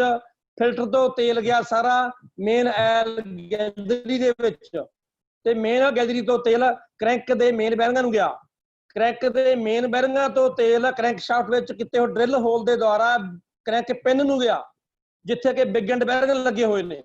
ਤਾਂ ਉਹਨੇ ਬਿਗ ਐਂਡ ਬੈਰਿੰਗ ਲੁਬਰੀਕੇਟ ਕੀਤਾ, ਤੇ ਬਿਗ ਐਂਡ ਤੋਂ ਅੱਗੇ ਜਾ ਕੇ ਉਹਦੇ ਵਿੱਚੋਂ ਇੱਕ ਸਰਾਖ ਹੈ ਕਨੈਕਟਿੰਗ ਰਾਡ ਦੇ, ਜਿਹਨੇ ਉੱਪਰ ਸਮਾਲ ਐਂਡ ਸੀਗਾ ਪਿਸਟਨ ਪਿੰਨ, ਉਹਨੂੰ ਲੁਬਰੀਕੇਟ ਕੀਤਾ। ਔਰ ਇੱਕ ਕਨੈਕਟਿੰਗ ਰਾਡ ਦੇ ਬਿਗ ਐਂਡ ਕੋਲੇ ਸਪਿਟ ਹੋਲ ਹੁੰਦਾ ਹੈ, ਜਿਹੜਾ ਕਿ ਛਿੱਟੇ ਮਾਰਦਾ ਹੈ ਪਿਸਟਨ ਦੇ ਆਲੇ ਦੁਆਲੇ ਸਲੀਵ ਦੇ, ਉਹ ਵੀ ਆਇਲ ਰਿੰਗ ਸਕ੍ਰੈਪ ਕਰਦੇ ਨੇ। ਤਾਂ ਇਹ ਸੀ ਪ੍ਰੈਸ਼ਰ ਫੀਡ, ਵੀ ਜਿਹੜਾ ਆਪਾਂ ਨੂੰ ਗਿਆਤ ਹੁੰਦਾ ਹੈ ਆਇਲ ਪ੍ਰੈਸ਼ਰ ਮੀਟਰ ਦੇ ਵੀ ਕਿੰਨੀ ਪ੍ਰੈਸ਼ਰ ਦੇ ਨਾਲ ਇੰਜਨ ਲੁਬਰੀਕੇਟ ਹੋ ਰਿਹਾ ਹੈ। ਤੀਜਾ ਆ ਗਿਆ combination of splash and pressure feed. ਬਈ ਮਿਸ਼ਰਤ ਰੂਪ, ਅੱਧੇ ਪਾਰਟਸ ਹੁੰਦੇ ਆ ਸਪਲੈਸ਼ ਦੇ ਨਾਲ, ਅੱਧੇ ਪਾਰਟਸ ਹੁੰਦੇ ਆ ਪ੍ਰੈਸ਼ਰ ਦੇ ਨਾਲ, ਠੀਕ ਹੈ। ਤਾਂ ਉਹ ਸੀ ਮਿਸ਼ਰਤ ਰੂਪ। ਚੌਥਾ ਹੈ ਡਰਾਈ ਸਪ ਮੈਥਡ। ਇਹ ਜਿਹੜਾ ਮੈਥਡ ਹੈ ਇਹ ਲੱਗਦਾ ਜਹਾਜ਼ਾਂ ਦੇ ਵਿੱਚ, ਕਿਉਂਕਿ ਇਹਦੇ ਵਿੱਚ ਇੱਕ ਪੰਪ ਦੀ ਬਜਾਏ 2 ਪੰਪ ਲੱਗੇ ਹੁੰਦੇ ਆ। ਪਹਿਲਾ ਪੰਪ ਹੈ ਸਕੈਵੈਂਜਿੰਗ ਪੰਪ, ਦੂਜਾ ਹੈਗਾ ਡਿਲੀਵਰੀ ਪੰਪ। ਉਹਦੇ ਵਿੱਚ ਕਾਰਨ ਕੀ ਸੀ ਵੀ ਜਹਾਜ਼ ਹੈ ਜਿਹੜਾ ਅਸਮਾਨ ਜਦੋਂ ਕਲਾਬਾਜ਼ੀਆਂ ਖਾਂਦਾ ਹੈ ਤਾਂ ਆਇਲ ਸੰਪ ਚੋਂ ਤੇਲ ਉਰਾ ਪਰਾ ਹੋ ਜਾਂਦਾ ਹੈ, ਕਈ ਵਾਰੀ ਉਹਦੀ ਸਕਰੀਨ ਦੇ ਤੱਕ ਤੇਲ ਪਹੁੰਚਦਾ ਹੀ ਨਹੀਂ, ਟੇਢਾ ਹੋ ਜਾਏ ਜਦੋਂ। ਤਾਂ ਉਹਨਾਂ ਨੇ 2 ਪੰਪ ਲਾਏ, ਇੱਕ ਬਕਾਇਦਾ ਡੱਬੇ ਦੇ ਵਿੱਚ ਪੰਪ ਫਿੱਟ ਕਰਤਾ ਡਿਲੀਵਰੀ ਪੰਪ, ਦੂਜਾ ਪਾਤਾ ਸਕੈਵੈਂਜਿੰਗ ਪੰਪ। ਜਿਹੜਾ ਸਕੈਵੈਂਜ ਪੰਪ ਹੈ ਉਹ ਜਿਹੜੇ ਬੂੰਦ ਤੇਲ ਦੀ ਡਿੱਗਦੀ ਹੈ ਲੁਬਰੀਕੇਸ਼ਨ ਤੋਂ ਬਾਅਦ, ਉਹਨੂੰ ਹੁੰਜਾ ਫੇਰ ਕੇ ਸਾਰਾ ਡਿਲੀਵਰੀ ਪੰਪ ਨੂੰ ਦਿੰਦਾ ਹੈ। ਡਿਲੀਵਰੀ ਪੰਪ ਫਿਰ ਸਾਰੇ ਪਾਰਟਸ ਨੂੰ ਤੇਲ ਦਿੰਦਾ ਹੈ। ਉਹਦੇ ਵਿੱਚ ਇਹਦਾ ਮਤਲਬ 2 ਪੰਪ ਲੱਗਦੇ ਆ, ਇੱਕ ਸਕੈਵੈਂਜ ਪੰਪ, ਇੱਕ ਡਿਲੀਵਰੀ ਪੰਪ। ਲਾਸਟ ਆ ਗਿਆ ਪੈਟਰੋ ਆਇਲ ਲੁਬਰੀਕੇਸ਼ਨ। ਇਹ ਕੀ ਹੈ? ਬਹੁਤ ਮਹੱਤਵ ਇਹਦਾ ਵੀ। ਜਿਹੜੇ ਪੁਰਾਣੇ ਸਕੂਟਰ ਸੀ ਆਪਣੇ ਕੋਲੇ ਜਾਂ 2 ਸਟ੍ਰੋਕ ਇੰਜਨ ਸੀ, ਉਹਨਾਂ ਵਿੱਚ ਆਪਾਂ ਪੈਟਰੋਲ ਦੇ ਵਿੱਚ ਹੀ ਇੱਕ ਪੌਚ ਪਾਉਂਦੇ ਸੀ ਮੁਗਲੈਲ ਦਾ। ਉਹ ਪੌਚ ਪਾਉਣ ਦਾ ਮਕਸਦ ਕੀ ਸੀ? ਤਾਂ ਕਿ ਇੰਜਨ ਦੇ ਪਾਰਟਸ ਨੇ ਜਿਹੜੇ ਕੁਝ ਪਾਰਟਸ ਉਹ ਲੁਬਰੀਕੇਟ ਹੁੰਦੇ ਰਹਿਣ। ਪਰ ਜਿਹੜਾ ਮੇਨ ਉਹਦਾ ਸੀ ਬੈਰਿੰਗ, ਬਿਗ ਐਂਡ ਬੈਰਿੰਗ ਵਾਲਾ, ਉਹਨੂੰ ਕੀ ਸੀ, ਇਹਦੇ ਵਿੱਚ 2 ਸਟ੍ਰੋਕ ਦੇ ਵਿੱਚ ਜਿਹੜਾ ਕਨੈਕਟਿੰਗ ਰਾਡ ਸੀ ਉਹ ਵਰਤਿਆ ਗਿਆ ਮੋਨੋਬਲਾਕ ਟਾਈਪ। ਉਹ 'ਚ ਜਿਹੜਾ ਬੈਰਿੰਗ ਪਾਇਆ ਗਿਆ ਉਹ ਪਹਿਲੀ ਪ੍ਰੀ ਲੁਬਰੀਕੇਟਡ ਬੈਰਿੰਗ ਪਾਇਆ ਗਿਆ, ਜਿਹੜਾ ਬਿਗ ਐਂਡ ਬੈਰਿੰਗ ਸੀਗਾ ਕਨੈਕਟਿੰਗ ਰਾਡ ਦਾ। ਤੇ ਉਹਦੇ ਵਿੱਚ ਉਹ ਕੀ ਹੁੰਦਾ, ਪ੍ਰੀ ਲੁਬਰੀਕੇਟਡ ਬੈਰਿੰਗ, ਵੀ ਕਿਸੇ ਬੈਰਿੰਗ ਦੇ ਵਿੱਚ ਗਰੀਸ ਨੂੰ ਭੰਗਾਲ ਕੇ ਪਾਤਾ, ਉਦੋਂ ਬਾਅਦ ਉੱਤੇ ਜੈਡ ਬਣਾਤਾ, ਸਟੀਲ ਦੀ ਪੱਤੀ ਲਾਤੀ, ਉਹਨੂੰ ਉਮਰ ਭਰ ਮੁੜ ਕੇ ਲੋੜ ਨਹੀਂ ਪੈਂਦੀ ਲੁਬਰੀਕੇਸ਼ਨ ਦੀ। ਜਿਵੇਂ ਤੁਸੀਂ ਦੇਖਿਆ ਹੋਏਗਾ ਸਕੂਟਰ ਮੋਟਰਸਾਈਕਲ ਦੇ ਚੱਕਿਆਂ 'ਚ ਬੈਰਿੰਗ ਹੈਗੇ ਆ, ਪਰ ਆਪਾਂ ਕਦੇ ਸਕੂਟਰ ਦਾ ਜਾਂ ਮੋਟਰਸਾਈਕਲ ਦਾ ਚੱਕਾ ਗਰੀਸ ਕਰਾਇਆ? ਨਹੀਂ ਕਰਾਇਆ, ਕਿਉਂਕਿ ਉਹਦੇ ਜਿਹੜੇ ਬੈਰਿੰਗ ਪਾਏ ਹੋਏ ਨੇ ਅਗਲੇ ਚੱਕੇ 'ਚ ਵੀ, ਬਾਈਕ ਦੇ ਆ ਬੈਰਿੰਗ, ਪਿਛਲੇ 'ਚ ਵੀ ਹੈ, ਉਹ ਬੈਰਿੰਗ ਜਿਹੜੇ ਉਹ ਪ੍ਰੀ ਲੁਬਰੀਕੇਟਡ ਬੈਰਿੰਗ ਨੇ, ਪਹਿਲਾਂ ਤੋਂ ਹੀ ਗਰੀਸ ਭਰੀ ਹੋਈ। ਤਾਂ ਇਹ ਸੀ ਇੱਕ ਇਹਦੇ ਲੁਬਰੀਕੇਸ਼ਨ ਦੇ। ਤਾਂ ਬਾਕੀ ਦੇ ਜਿਹੜਾ ਮੇਨ ਸੀ ਉਹ ਤਾਂ ਬਣਾਤਾ ਬੈਰਿੰਗ ਪ੍ਰੀ ਲੁਬਰੀਕੇਟਡ, ਬਾਕੀ ਦੇ ਪਾਰਟ ਸੀ ਜਿਹੜੇ ਉਹ ਪੈਟਰੋਲ ਦੇ ਵਿੱਚ ਮੁਲਾਇਮ ਲੈਣ ਨਾਲ ਉਹ ਨਿੱਕੇ ਮੋਟੇ ਲੁਬਰੀਕੇਸ਼ਨ ਇਸ ਤਰ੍ਹਾਂ ਹੁੰਦੀ ਰਹੀ। ਹਾਂਜੀ, ਤਾਂ ਉਸ ਤੋਂ ਬਾਅਦ ਆ ਗਿਆ ਅਕੋਰਡਿੰਗ ਟੂ ਰੈਗੂਲੇਸ਼ਨ ਪਰਮਿਟ। ਉਹ ਤੁਹਾਨੂੰ ਮੈਂ ਪਹਿਲੇ ਦੱਸ ਕੇ ਹਟਿਆ ਵੀ ਕਿਸੇ ਦੇ ਇੰਜਨ ਦੇ ਚੱਕਰ ਕੋਈ 1000 RPM ਤੇ ਚੱਲਦਾ ਹੈ, कोई 1500 RPM ਤੇ ਚੱਲਦਾ ਹੈ ਔਰ ਕੋਈ 1500 ਤੋਂ ਉੱਪਰ। RPM ਰੈਗੂਲੇਸ਼ਨ ਆਪਣੀ ਲਾਸਟ ਸੀ ਜਿਹੜੀ ਮੇਰੀ ਵਰਕਿੰਗ ਵੀ ਫੋਰਸਡ ਡੀਜ਼ਲ ਇੰਜਣ ਦੀ, ਵੀ ਜਿਹੜਾ ਫੋਰਸਡ ਡੀਜ਼ਲ ਹੈ ਕੰਮ ਕਿਵੇਂ ਕਰਦਾ ਹੈ। ਦੇਖੋ ਨਾ ਤੋਂ ਪ੍ਰਤੀਤ ਹੈ 4 ਸਟ੍ਰੋਕ, ਵੀ 4 ਸਟ੍ਰੋਕਾਂ ਹੁੰਦੇ ਨੇ ਇਹਦੇ ਇੰਜਣ ਦੇ ਵਿੱਚ। ਤਾਂ ਇਹਦੇ ਵਿੱਚ ਹਰੇਕ ਸਟ੍ਰੋਕ ਦੇ ਵਿੱਚ ਹਰੇਕ ਸਿਲੰਡਰ ਦੇ ਉੱਤੇ 2 ਵਾਲ ਲੱਗੇ ਨੇ, ਜਿਵੇਂ ਇਨਲੈਟ ਵਾਲ ਹੈ, ਐਗਜ਼ਾਸਟ ਵਾਲ ਹੈ। ਤਾਂ ਪਹਿਲਾ ਸਕਸ਼ਨ ਸਟ੍ਰੋਕ ਹੈ, ਦੂਜਾ ਕੰਪਰੈਸ਼ਨ ਸਟ੍ਰੋਕ ਹੈ, ਤੇ ਤੀਜਾ ਹੈਗਾ ਆਪਣਾ ਪਾਵਰ ਸਟ੍ਰੋਕ, ਤੇ ਚੌਥਾ ਐਗਜ਼ਾਸਟ। ਹੁਣ ਇਹਦੇ ਚ ਆਪਾਂ ਸ਼ੁਰੂ ਤੋਂ ਸਕਸ਼ਨ ਦੀ ਗੱਲ, ਇਹਨਾਂ ਚ ਪਹਿਲਾਂ ਥੋੜੀ ਜਿਹੀ ਜਾਣਕਾਰੀ ਇਹ ਦੇ ਦਿਆ ਤੁਹਾਨੂੰ ਮੈਂ, ਬਈ ਜਦੋਂ ਪਿਸਟਨ ਉੱਪਰੋਂ ਨੀਚੇ ਆਉਂਦਾ TDC ਤੋਂ BDC ਵੱਲ ਨੂੰ, ਤਾਂ ਉਦੋਂ 에ਅਰ ਕਲੀਨਰ ਤੋਂ ਸਾਫ਼ ਹਵਾ, ਸ਼ੁੱਧ ਹਵਾ ਹੁੰਦੀ ਹੋਈ ਇਨਲੈਟ ਵਾਲਵ ਦੇ ਰਾਹੀਂ ਸਿਲੰਡਰ ਦਾਖਲ ਹੁੰਦੀ ਹੈ। ਫਿਰ ਉਸ ਹਵਾ ਨੂੰ ਕੰਪਰੈਸ ਕੀਤਾ ਜਾਂਦਾ ਹੈ ਹਾਈ ਕੰਪਰੈਸ਼ਰ ਦੇ ਨਾਲ, ਹਾਈ ਕੰਪਰੈਸ਼ਨ ਰੇਸ਼ੋ। ਜਿਵੇਂ ਕੰਪਰੈਸ਼ਨ ਰੇਸ਼ੋ ਕੀ ਹੈ, ਵੀ ਦਬਾਅ ਦਾ ਅਨੁਪਾਤ। ਇਹ ਜਿਹੜੀ ਕਿ ਪੈਟਰੋਲ ਇੰਜਨ ਦੀ ਘੱਟ ਹੁੰਦੀ ਹੈ, ਆਮ 5:1 ਤੋਂ 10:1 ਤੱਕ ਪੈਟਰੋਲ ਦੀ ਹੈ, ਔਰ ਡੀਜ਼ਲ ਦੀ ਹੈਗੀ ਹੈ 12:1 ਤੋਂ 22:1। ਤਾਂ ਇੰਨੇ ਪ੍ਰੈਸ਼ਰ ਦੇ ਨਾਲ ਆਪਾਂ ਹਵਾ ਨੂੰ ਕੰਪਰੈਸ ਕੀਤਾ ਜਾਂਦਾ ਹੈ। ਤਾਂ ਫਿਰ ਜਦੋਂ ਪਿਸਟਨ ਟੌਪ ਤੇ ਪਹੁੰਚਦਾ ਕੰਪਰੈਸ਼ਨ ਸਟ੍ਰੋਕ ਦੇ ਐਂਡ ਤੇ, ਤਾਂ 26 ਡਿਗਰੀ ਪਹਿਲਾਂ ਇੰਜੈਕਟਰ ਦੁਆਰਾ ਤੇਲ ਨੂੰ ਸਪਰੇਅ ਕੀਤਾ ਜਾਂਦਾ ਹਾਈ ਪ੍ਰੈਸ਼ਰ ਦੇ ਨਾਲ, ਤੇ ਫਿਰ ਉਹਦੇ ਵਿੱਚ ਅੱਗ ਲੱਗ ਗਈ। ਅੱਗ ਲੱਗਣ ਨਾਲ ਗੈਸਾਂ ਫੈਲੀਆਂ, ਉਹ ਗੈਸਾਂ ਨੇ ਫਿਰ ਪਿਸਟਨ ਨੂੰ ਥੱਲੇ ਧੱਕਿਆ। ਪਿਸਟਨ ਨੇ ਕਰੈਕਟਰ ਰਾਡ ਦੇ ਜਿਹੜੀ ਕਰੈਂਕਸ਼ਾਫਟ ਨੂੰ ਘੁਮਾਇਆ, ਕਰੈਂਕਸ਼ਾਫਟ ਨੇ ਫਲਾਈ ਵੀਲ ਨੂੰ ਘੁਮਾਇਆ, ਤਾਂ ਫਿਰ ਫਲਾਈ ਵੀਲ ਦੇ ਜ਼ੋਰ ਨਾਲ ਜਦੋਂ ਨੀਚੇ ਆ ਗਿਆ ਤਾਂ ਇੰਨੇ ਐਗਜ਼ਾਸਟ ਵਾਲ ਖੁੱਲਿਆ। ਇਹ ਤਾਂ ਸੀ ਇੱਕ ਬਰੀਫ ਜਾਣਕਾਰੀ। ਹੁਣ ਮੈਂ ਤੁਹਾਨੂੰ ਕੱਲੇ ਬਾਰੇ ਦੱਸ ਰਿਹਾ, ਸਕਸ਼ਨ ਚ ਕੀ ਵਾਪਰਦਾ ਹੈ, ਕੰਪਰੈਸ਼ਨ ਚ ਕੀ ਹੈ, ਪਾਵਰ ਚ ਕੀ ਹੈ, ਔਰ ਐਗਜ਼ਾਸਟ ਚ ਕੀ ਹੈ। ਤਾਂ ਸਕਸ਼ਨ ਦੇ ਵਿੱਚ ਕੀ ਹੈ, ਸਭ ਤੋਂ ਪਹਿਲਾਂ ਇਨਲੈਟ ਵਾਲ ਖੁੱਲਦਾ ਹੈ। ਪਿਸਟਨ ਦੇ TDC ਆਉਣ ਤੋਂ ਪਹਿਲਾਂ ਹੀ ਇਨਲੈਟ ਵਾਲ ਖੁੱਲ ਜਾਂਦਾ ਹੈ, ਕਿਉਂਕਿ ਆਪਾਂ ਨੇ ਪੜ੍ਹਿਆ ਥਿਊਰੀ ਚ ਵਾਲਵ ਲੀਡ, ਵਾਲਵ ਲੈਗ ਤੇ ਵਾਲਵ ਓਵਰਲੈਪ। ਵਾਲਵ ਲੀਡ ਦਾ ਮਤਲਬ ਇਹ ਹੈ ਵੀ ਜਦੋਂ ਕਿਸੇ ਵੀ ਵਾਲਵ ਦਾ ਸਟ੍ਰੋਕ ਸ਼ੁਰੂ ਹੋਣ ਤੋਂ ਪਹਿਲਾਂ ਵਾਲ ਦਾ ਖੁੱਲ ਜਾਣਾ, ਉਹਨੂੰ ਕਿਹਾ ਜਾਂਦਾ ਵਾਲਵ ਲੀਡ। ਜਿਵੇਂ 2 ਖਿਡਾਰੀ ਭੱਜ ਰਹੇ ਨੇ, ਰੇਸ ਲਾ ਰਹੇ ਨੇ, ਜਿਹੜਾ ਖਿਡਾਰੀ ਅੱਗੇ ਲੰਘ ਗਿਆ ਆਪਾਂ ਕਹਿੰਦੇ ਆ ਲੀਡ ਲੈ ਗਿਆ, ਉਹ ਲੀਡ ਲੈ ਗਿਆ ਉੱਥੇ। ਤਾਂ ਜਿਹੜਾ ਵਾਲ ਪਹਿਲਾਂ ਖੁੱਲ ਗਿਆ ਸਟ੍ਰੋਕ ਸ਼ੁਰੂ ਹੋਣ ਤੋਂ ਪਹਿਲਾਂ, ਉਹਨੂੰ ਆਪਾਂ ਕਹਿੰਦੇ ਵਾਲਵ ਲੀਡ। ਤਾਂ ਕਹਿਣ ਦਾ ਮਤਲਬ ਪਹਿਲਾਂ ਇਨਲੈਟ ਵਾਲ ਖੁੱਲਦਾ ਹੈ, ਪਿਸਟਨ TDC ਤੋਂ BDC ਵੱਲ ਨੂੰ ਚੱਲਦਾ ਹੈ, ਔਰ ਇਨਲੈਟ ਵਾਲ ਦੇ ਰਸਤੇ ਰਾਹੀਂ ਤਾਜ਼ੀ ਸ਼ੁੱਧ ਹਵਾ ਜਿਹੜੀ ਹੈ ਉਹ ਸਿਲੰਡਰ ਦੇ ਵਿੱਚ ਪ੍ਰਵੇਸ਼ ਕਰਦੀ ਹੈ। ਜਿਹੜੀ ਹੈ ਉਹ ਪ੍ਰਵੇਸ਼ ਕਰਦੀ ਹੈ 115 ਤੋਂ ਲੈ ਕੇ 250 ਸਿਕਿਉਰ ਫੁੱਟ ਦੇ ਹਿਸਾਬ ਪ੍ਰਤੀ ਸੈਕਿੰਡ ਦੇ ਹਿਸਾਬ ਨਾਲ ਜਿਹੜੀ ਹੈ ਉਹ ਇੰਜਣ ਦੇ ਵਿੱਚ ਪ੍ਰਵੇਸ਼ ਕਰਦੀ ਹੈ। ਹੁਣ ਇਹਦੇ ਵਿੱਚ ਕੀ ਹੋ ਗਿਆ, ਕਰੈਂਕ ਸ਼ਾਫਟ ਦਾ ਘੁੰਮ ਗਈ ਅੱਧਾ ਗੇੜਾ, ਭਾਵ 180 ਡਿਗਰੀ, ਪਰ ਜਿਹੜੀ ਕੇਮ ਸ਼ਾਫਟ ਹੈ ਉਹ ਘੁੰਮੀ ਚੌਥਾ ਹਿੱਸਾ। ਹੁਣ ਤੁਸੀਂ ਦੇਖੋ ਵੀ ਜਿਹੜੀ ਕੇਮ ਸ਼ਾਫਟ ਹੈ ਉਹਦੇ ਮੂਹਰੇ ਕੇਮ ਗਰਾਰੀ ਲੱਗੀ ਹੈ, ਕੇਮ ਗੀਅਰ ਦੇ ਦੰਦੇ ਕਰੈਂਕ ਗੀਅਰ ਦੰਦੇ ਨਾਲੋਂ ਦੁੱਗਣੇ ਹੁੰਦੇ ਹੈ। ਜੇ ਕਰੈਂਕ ਸ਼ਾਫਟ ਦੀ ਗਰਾਰੀ ਦੇ ਦੰਦੇ 50 ਨੇ ਤਾਂ ਕੇਮ ਦੇ 100 ਹੋਣਗੇ। ਤਾਂ ਜੇ ਕਰੈਂਕ ਸ਼ਾਫਟ 1 ਚੱਕਰ ਕੱਢਦੀ ਹੈ ਤਾਂ ਕੇਮ ਸ਼ਾਫਟ ਅੱਧਾ ਚੱਕਰ ਕੱਢੇਗੀ। ਤਾਂ ਪਹਿਲੇ ਸਟ੍ਰੋਕ ਸੈਕਸ਼ਨ ਦੇ ਵਿੱਚ ਜਦੋਂ ਪਿਸਟਨ TDC ਤੋਂ BDC ਨੂੰ ਆਇਆ ਤਾਂ ਤਾਜ਼ੀ ਹਵਾ ਸੀ ਜਿਹੜੀ ਸਿਲੰਡਰ 'ਚ ਭਰੀ ਗਈ। ਤਾਂ ਉਹਦੇ ਨਾਲ ਕੀ ਹੋਇਆ ਬਈ, ਸਿਲੰਡਰ ਭਰੀ ਗਈ, ਔਰ ਉਸ ਤੋਂ ਬਾਅਦ ਦੂਜਾ ਕਰੈਂਕ ਸ਼ਾਫਟ ਘੁੰਮ ਗਈ ਅੱਧਾ ਚੱਕਰ, ਔਰ ਕੇਮ ਸ਼ਾਫਟ ਚੌਥਾ ਹਿੱਸਾ ਯਾਨੀ ਕਿ 90 ਡਿਗਰੀ ਘੁੰਮੀ। ਹੁਣ ਸਟ੍ਰੋਕ ਹੋ ਗਿਆ ਦੂਜਾ ਸ਼ੁਰੂ। ਜਦੋਂ ਦੂਜਾ ਸਟ੍ਰੋਕ ਸ਼ੁਰੂ ਹੋਇਆ ਤਾਂ ਦੂਜਾ ਸਟ੍ਰੋਕ ਸ਼ੁਰੂ ਹੋਣ ਤੋਂ 35 ਡਿਗਰੀ ਬਾਅਦ ਦੇ ਵਿੱਚ ਬੰਦ ਹੋਇਆ, ਤਾਂ ਕਿ ਵੱਧ ਤੋਂ ਵੱਧ ਹਵਾ ਸੀ ਜਿਹੜੀ ਇੰਜਣ ਦੇ ਵਿੱਚ ਆ ਸਕੇ। ਹੁਣ ਉਹ ਜਿੰਨੇ ਸਿਲੰਡਰ ਦੇ ਵਿੱਚ ਗੈਸਾਂ ਇਕੱਠੀਆਂ ਹੋਈਆਂ ਸੀ ਉਹਨਾਂ ਗੈਸਾਂ ਨੂੰ ਪਿਸਟਨ ਨੇ ਕੰਪਰੈਸ ਕਰਨਾ ਹੈ, ਜਿਹੜੀ ਹਵਾ ਇਕੱਠੀ ਹੋਈ ਕੰਪਰੈਸ ਕਰਨਾ ਹੈ, ਤਾਂ ਕਰਕੇ ਇਹਦਾ ਨਾਮ ਪਿਆ ਕੰਪਰੈਸ਼ਨ ਸਟ੍ਰੋਕ। ਤਾਂ ਉਸ ਟਾਈਮ ਜਿਹੜਾ ਕੰਪਰੈਸ਼ਨ ਸਟ੍ਰੋਕ ਸੀਗਾ ਉਹਨੇ ਹਵਾ ਪ੍ਰੈਸ ਕੀਤਾ, ਤੇ ਜਿਹੜੀ ਹਵਾ ਸੀ ਕੰਪਰੈਸ ਕਰਨ ਦੇ ਨਾਲ ਨਾਲੇ ਤਾਂ ਹਵਾ ਦਾ ਟੈਂਪਰੇਚਰ ਵੱਧ ਗਿਆ ਤੇ ਨਾਲੇ ਕੰਪਰੈਸ਼ਨ ਪ੍ਰੈਸ਼ਰ ਵੱਧ ਗਿਆ। ਜਿਹੜਾ ਕੰਪਰੈਸ਼ਨ ਪ੍ਰੈਸ਼ਰ ਸੀ ਉਹ 450 ਪਾਉਂਡ, ਤੇ ਜਿਹੜਾ ਟੈਂਪਰੇਚਰ ਸੀਗਾ ਹਵਾ ਦਾ ਉਹ 500 ਡਿਗਰੀ ਸੈਂਟੀਗ੍ਰੇਡ ਹੋ ਜਾਂਦਾ ਹੈ। ਔਰ ਐਂਡ ਤੇ ਜਾ ਕੇ ਜਦੋਂ ਪਿਸਟਨ ਉੱਪਰ ਜਾਂਦਾ TDC ਦੇ ਨਜ਼ਦੀਕ, ਤਾਂ ਉੱਥੇ ਜਾ ਕੇ ਜਿਹੜਾ ਪ੍ਰੈਸ਼ਰ ਹੈ ਉਹ ਰਾਈਜ਼ ਹੋ ਜਾਂਦਾ ਹੈ, ਉਹ 550 ਪਾਉਂਡ ਦਾ ਹੋ ਜਾਂਦਾ, 450 ਤੋਂ ਵੱਧ ਕੇ। ਜਿਹੜਾ ਟੈਂਪਰੇਚਰ ਹੈ ਉਹ ਵੀ 800 ਡਿਗਰੀ ਤੱਕ ਜਿਹੜਾ ਸੀ ਉਹ ਹੋ ਜਾਂਦਾ ਹੈ।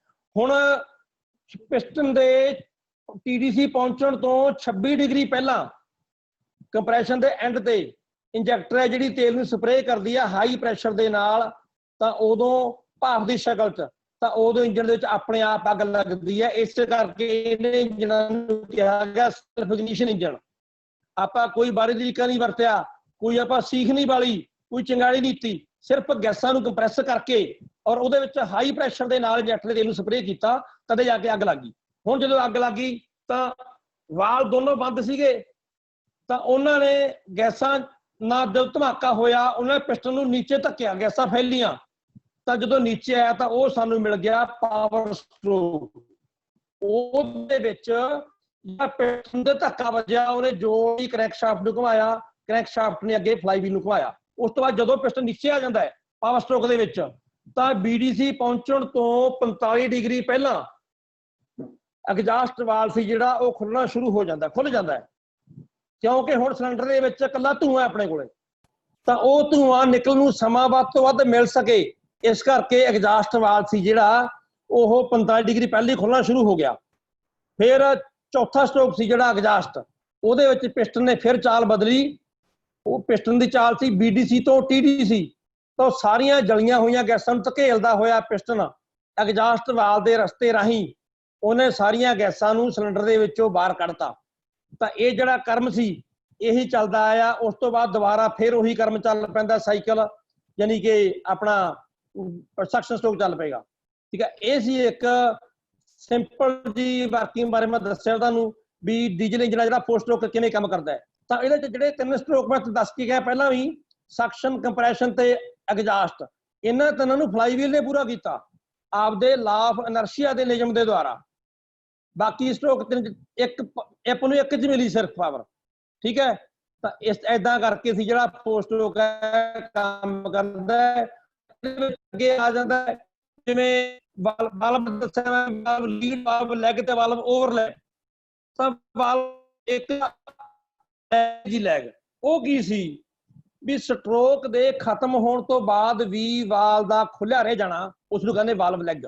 ਜਿਵੇਂ ਕਿ ਸਕਸ਼ਨ ਵੇਲੇ ਇਨਲੈਟ ਵਾਲ ਕੰਪਰੈਸ਼ਨ ਸਟ੍ਰੋਕ ਦਾ ਵੀ 45 ਡਿਗਰੀ ਲੈ ਗਿਆ ਸੀ, ਬਾਅਦ ਚ ਬੰਦ ਹੋਇਆ, ਤਾਂ ਉਹਨੂੰ ਕਹਾਂਗੇ ਵਾਲਵ ਲੈਗ। ਇਸੇ ਤਰੀਕੇ ਐਗਜ਼ਾਸਟ ਵੇਲੇ ਜਦੋਂ ਐਗਜ਼ਾਸਟ ਸਟ੍ਰੋਕ ਖਤਮ ਹੋ ਜਾਂਦਾ ਹੈ ਪਰ ਐਗਜ਼ਾਸਟ ਵਾਲ 20 ਡਿਗਰੀ ਬਾਅਦ ਤੱਕ ਖੁੱਲਿਆ ਰਹਿੰਦਾ ਹੈ, ਉਹਨੂੰ ਕਹੂਗਾ ਵਾਲਵ ਲੈਗ।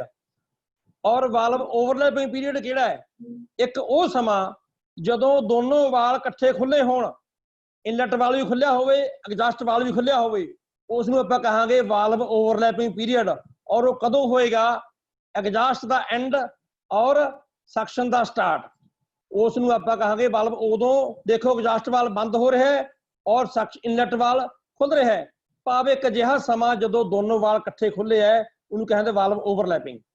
ਤਾਂ ਇਹਦੇ ਵਿੱਚ ਕੁਝ ਟੈਕਨੀਕਲ ਟਰਮ ਸੀਗੀਆਂ, TDC, BDC, ਸਟ੍ਰੋਕ, ਇਹ ਸਾਰੇ। ਤਾਂ ਜਿਹੜਾ TDC ਹੈ ਇਹ ਹੈਗਾ ਟੌਪ ਡੈਡ ਸੈਂਟਰ। ਇਹ ਕੀ ਹੈ ਟੌਪ ਡੈਡ ਸੈਂਟਰ? ਪਿਸਟਨ ਦੀ ਚਾਲ ਦੀ ਉੱਪਰਲੀ ਅੰਤਮ ਹੱਦ, ਜਿੱਥੋਂ ਕਿ ਪਿਸਟਨ ਹੋਰ ਉੱਪਰ ਤਾਂ ਨਹੀਂ ਜਾ ਸਕਦਾ, ਉੱਥੋਂ ਪਿਸਟਨ ਦੀ ਚਾਲ ਨੂੰ ਬਦਲਣਾ ਨੀਚੇ ਆਏਗਾ, ਤਾਂ ਉੱਪਰਲੀ ਅੰਤਮ ਹੱਦ ਨੂੰ ਕਹਾਂਗੇ TDC। ਤੇ BDC ਪਿਸਟਨ ਦੀ ਚਾਲ ਦੀ ਹੇਠਲੀ ਅੰਤਮ ਹੱਦ, ਜਿੱਥੋਂ ਕਿ ਪਿਸਟਨ ਹੋਰ ਹੇਠਾਂ ਨਾ ਜਾ ਸਕੇ, ਉਹਨੂੰ ਕਹਾਂਗੇ BDC। ਇਸੇ ਤਰੀਕੇ ਸਟ੍ਰੋਕ, ਪਿਸਟਨ ਦੇ ਇੱਕ ਵਾਰ TDC ਤੋਂ BDC ਜਾਂ BDC ਤੋਂ TDC ਜਾਣ ਨੂੰ ਇੱਕ ਸਟ੍ਰੋਕ ਕਿਹਾ ਜਾਂਦਾ ਹੈ। ਫਿਰ ਆ ਗਿਆ ਅੱਗੇ ਸਵੈਫਟ ਵਾਲੀਅਮ, ਫੁੱਲ ਵਾਲੀਅਮ, ਕਲੀਅਰੈਂਸ ਵਾਲੀਅਮ। ਤਾਂ ਇਹ ਜਿਹੜਾ ਫੁੱਲ ਵਾਲੀਅਮ ਹੁੰਦਾ ਹੈ, ਇਹ ਹੁੰਦਾ ਵੀ ਜਦੋਂ ਪਿਸਟਨ ਇੱਕ ਵਾਰੀ TDC ਤੋਂ BDC ਨੂੰ ਆਉਂਦਾ ਤਾਂ ਉਹ ਸਾਰਾ ਜਿਹੜਾ ਵਾਲੀਅਮ ਹੈ ਉਹਨੂੰ ਕਹਾਂਗੇ ਫੁੱਲ ਵਾਲੀਅਮ। ਤੇ ਸਵੈਫਟ ਵਾਲੀਅਮ ਜਦੋਂ ਪਿਸਟਨ BDC ਤੋਂ TDC ਨੂੰ ਜਾਂਦਾ ਹੈ ਤਾਂ ਉਸ ਨੂੰ ਕਹਾਂਗੇ ਸਵੈਫਟ ਵਾਲੀਅਮ। ਤੇ ਕਲੀਅਰੈਂਸ ਵਾਲੀਅਮ ਉਹ ਜਗ੍ਹਾ, ਜਿਹੜੀ ਜਗ੍ਹਾ ਤੇ ਆਪਾਂ ਨੇ ਗੈਸਾਂ ਨੂੰ ਕੰਪਰੈਸ ਕੀਤਾ ਹੈ, ਉਹਨੂੰ ਕਹਾਂਗੇ ਕਲੀਅਰੈਂਸ ਵਾਲੀਅਮ। ਉਹ ਜਗ੍ਹਾ ਕਿੱਥੇ ਹੋ ਸਕਦੀ ਹੈ? ਚਾਹੇ ਤਾਂ ਪਿਸਟਨ ਦੇ ਹੈਡ ਦੇ ਵਿੱਚ ਬਣੀ ਹੁੰਦੀ ਹੈ, ਡੂੰਘ ਬਣਿਆ ਹੁੰਦਾ ਹੈ। ਜੇ ਪਿਸਟਨ ਦਾ ਹੈਡ ਫਲੈਟ ਹੁੱਡ ਹੋਏਗਾ ਤਾਂ ਉਹ ਤਾਂ ਸਿਲੰਡਰ ਹੈਡ ਦੇ ਨੀਚਲੇ ਪਾਸੇ ਟੋਏ ਬਣੇ ਹੋਣਗੇ ਜਿਨ੍ਹਾਂ 'ਚ ਗੈਸਾਂ ਕੰਪਰੈਸ ਹੁੰਦੀਆਂ ਨੇ, ਤਾਂ ਉਹ ਆਪਣਾ ਕਿਸ ਦਾ ਕਲੀਅਰੈਂਸ ਵਾਲੀਅਮ ਬਣ ਗਿਆ। ਤਾਂ ਉਸ ਤੋਂ ਬਾਅਦ ਸੀ CR, ਕੰਪਰੈਸ਼ਨ ਰੇਸ਼ੋ। ਇਹ ਕੀ ਹੈ?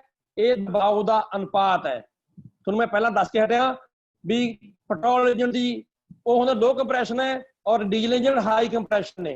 कंप्रेशन रेशो है जी 5:1 तो 10:1 है पेट्रोल की और डीजल की 12:1 तो 22:1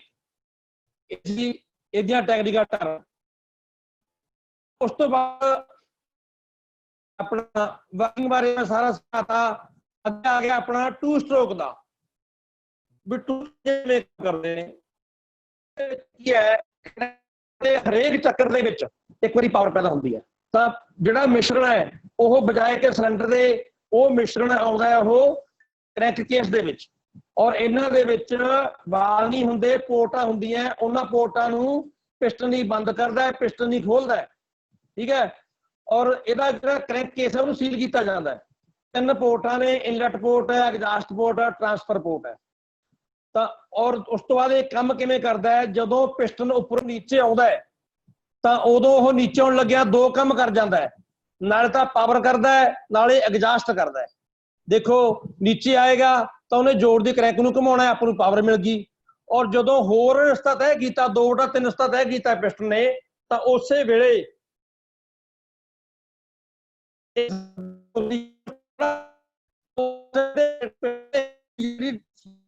अपनी पोर्ट इनलेट पोर्ट खुली हुंदी है उदों मिश्रण जिहड़ा एयर एंड फ्यूल मिक्सचर वो क्रैंक केस च दाखल हो ही जाता है। ज्यों ही पिस्टन उपरों नीचे आउंदा है तां पहलां इनलेट पोर्ट बंद हुंदी है सब तो पहलां और उदों बाद जदों 2/3 रस्ता तय करता है तां एग्जास्ट पोर्ट खुल जाती है जिहड़ा उपर धुआं है वो निकलना शुरू हो जाता एग्जास्ट पोर्ट के राही और उस दे तुरंत बाद ट्रांसफर पोर्ट खुलती है। जी ट्रांसफर पोर्ट है वो एग्जास्ट पोर्ट तो थोड़ा जिहा बाद च खुलती है क्योंकि उन्हें पहला समा देना है फ्रैश मिक्स भी जलियां गैसां नूं बाहर कढण वास्ते इसे करके 2 स्ट्रोक इंजन दे विच पिस्टन दा हैड है वो वरते डूम हैड पिस्टन वरतिया जाता है ताकि मिश्रण की दिशा नूं चेंज किया जा सके।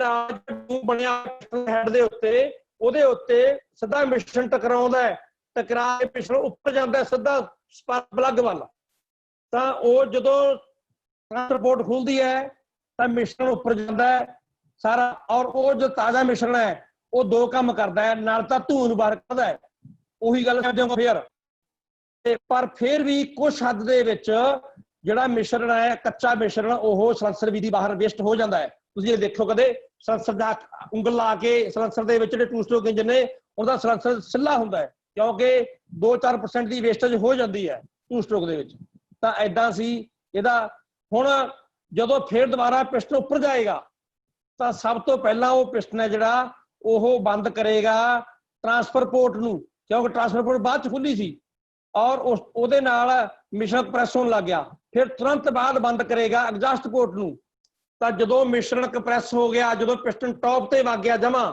तां उहदे नाल की हो गया उत्तों स्पार्क प्लग चंगैड़ी दित्ती फिर अग लग गई तां जदों पिस्टन उपर गया सी ਤਾਂ ਉਹਨੇ ਕੀ ਕੀਤਾ ਨਾਲ ਦਾ ਸੈਕਸ਼ਨ ਕੀਤਾ ਤੇ ਨਾਲੇ ਕੰਪਰੈਸ਼ਨ ਕੀਤਾ ਜਿਹੜੇ 2 ਸਾਈਕਲ ਸੀ ਉਹਨੇ ਇੱਕ ਚ ਨਵੇੜ ਤੇ ਔਰ ਤੁਹਾਨੂੰ ਮੈਂ ਦੱਸ ਕੇ ਹਟਿਆ ਵੀ ਹਰ ਵਾਰ ਜਦੋਂ ਪਿਸਟਨ ਨੀਚੇ ਆਉਂਦਾ ਹੈ ਤਾਂ ਪਾਵਰ ਜੀ ਹੁੰਦਾ ਹੈ ਭਾਵ ਪਿਸਟਨ ਦੇ ਇੱਕ ਵਾਰ ਉੱਪਰੋਂ ਨੀਚੇ ਆਉਣ ਦੇ ਨਾਲ 2 ਸਟ੍ਰੋਕ ਪੂਰੇ ਹੋ ਗਏ ਇੱਕ ਪਾਵਰ ਹੋ ਗਿਆ ਔਰ ਇੱਕ ਐਗਜ਼ਾਸਟ ਹੋ ਗਿਆ। ਇਸੇ ਤਰੀਕੇ ਜਦੋਂ ਪਿਸਟਨ ਉੱਪਰ ਜਾਂਦਾ ਹੈ ਤਾਂ ਉਹਦੇ ਨਾਲ ਕੀ ਹੋਇਆ ਨਾਲ ਤਾਂ ਸੈਕਸ਼ਨ ਹੋ ਗਈ ਨਾਲੇ ਕੰਪਰੈਸ਼ਨ ਹੋ ਗਈ ਤਾਂ ਇਦਾਂ ਕਰਕੇ ਇਹ ਜਿਹੜਾ 2 ਸਟ੍ਰੋਕ ਦਾ ਕੰਮ ਸੀਗਾ ਕਰਦਾ ਹੈ।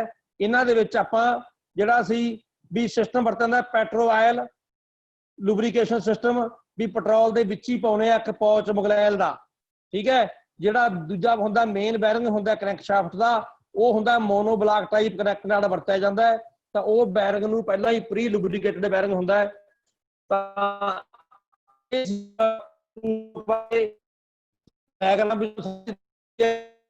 इस तरह काम खोलता है बंद करता है और जे किते कोई टेड़ भी आ जाती है तो ਉਹਦੇ ਨਾਲ ਕੀ है इंजन स्टार्टिंग ट्रबल हो जाती है क्योंकि ਜਿਹੜਾ ਮਿਸ਼ਰਣ ਹੈ ਭਾਫ ਦੀ ਸ਼ਕਲ 'ਚ ਹੁੰਦਾ है और ਉਹਦੇ ਨਾਲ फिर ਉੱਥੋਂ लीक हो जानी है गैसां और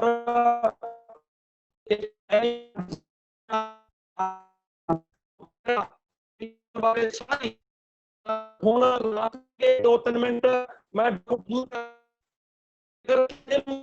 ਰਹਿ ਗਿਆ ਚਾਹੇ 2 ਸਟ੍ਰੋਕ ਹੈ ਤਾਂ ਉਹ ਮੈਨੂੰ ਪੁੱਛ ਸਕਦਾ ਹੈ। ਹਾਂਜੀ। ਇੰਨੀ ਕਹਿੰਦਾ ਮੈਂ ਸਾਰਿਆਂ ਦਾ ਧੰਨਵਾਦ। Thank communication. हेलो ਹਾਂਜੀ हाँ जी सर। ਉਸ ਤੋਂ ਅਗਲਾ ਜਿਹੜਾ Sir, ਹੈ 4 क्वेरी अगर किसी दी है तो पूछ लो एक बार प्लीज, मैं ऑन कर दूंगा ना। ਮੈਂ ਤਾਂ ਲਾਸਟ ਵਾਲੇ ਕਰ ठीक है सर। ਜਾ ਕੇ ਨਾ ਉਹ ठीक है सर, पूछ सकते हैं जी। ਨਹੀਂ ਨਹੀਂ ਲਾਈਵ ਨਹੀਂ ਇਹ ਥੋੜੀ ਉਹ ਤਾਂ ਕਰ ਦਿੱਤਾ ਤੁਸੀਂ। हेलो, अगर किसी दी कोई क्वेरी है तो सर तो पूछ सकते हो प्लीज। Hold ਕਰੋ sir, ਫਿਰ ਮੈਂ ਵੀ Google Form ਖੋਲ-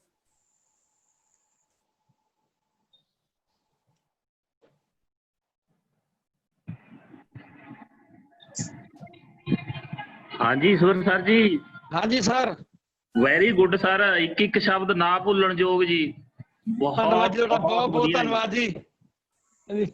ਓਕੇ, ਥੈਂਕ ਯੂ ਸਰ। ਹਾਂਜੀ ਓਕੇ ਜੀ, ਥੈਂਕਸ ਜੀ ਸਾਰੇ ਸਾਥੀਆਂ ਦਾ ਜੀ, ਧੰਨਵਾਦ ਬਹੁਤ ਬਹੁਤ। ਸਰ ਬਹੁਤ ਵਧੀਆ ਜੀ, ਬਹੁਤ ਵਧੀਆ ਸਰ, ਬਹੁਤ ਵਧੀਆ, ਵੈਰੀ ਗੁੱਡ ਜੀ। ਠੀਕ ਹੈ ਜੀ। ਹਾਂ ਇਹ ਵੀ ਗੱਲ ਹੈ। ठीक है Ishwar sir, thank you very much, so nice of sir. Okay sir, ਠੀਕ ਰਿਹਾ ਜੀ ਲੈਕਚਰ ਮੇਰਾ ਜੀ। बहुत बढ़िया सर, बहुत बढ़िया। ਓਕੇ ਜੀ, ਥੈਂਕਸ ਟੂ ਆਲ ਜੀ। थैंक यू वेरी मच, सारे का धन्यवाद जी। ਠੀਕ ਹੈ ਜੀ, ਜੀ ਬਹੁਤ ਵਧੀਆ ਲੈਕਚਰ ਜੀ। ਠੀਕ ਹੈ ਸਰ, ਧੰਨਵਾਦ ਜੀ, ਧੰਨਵਾਦ ਬਹੁਤ ਬਹੁਤ ਜੀ।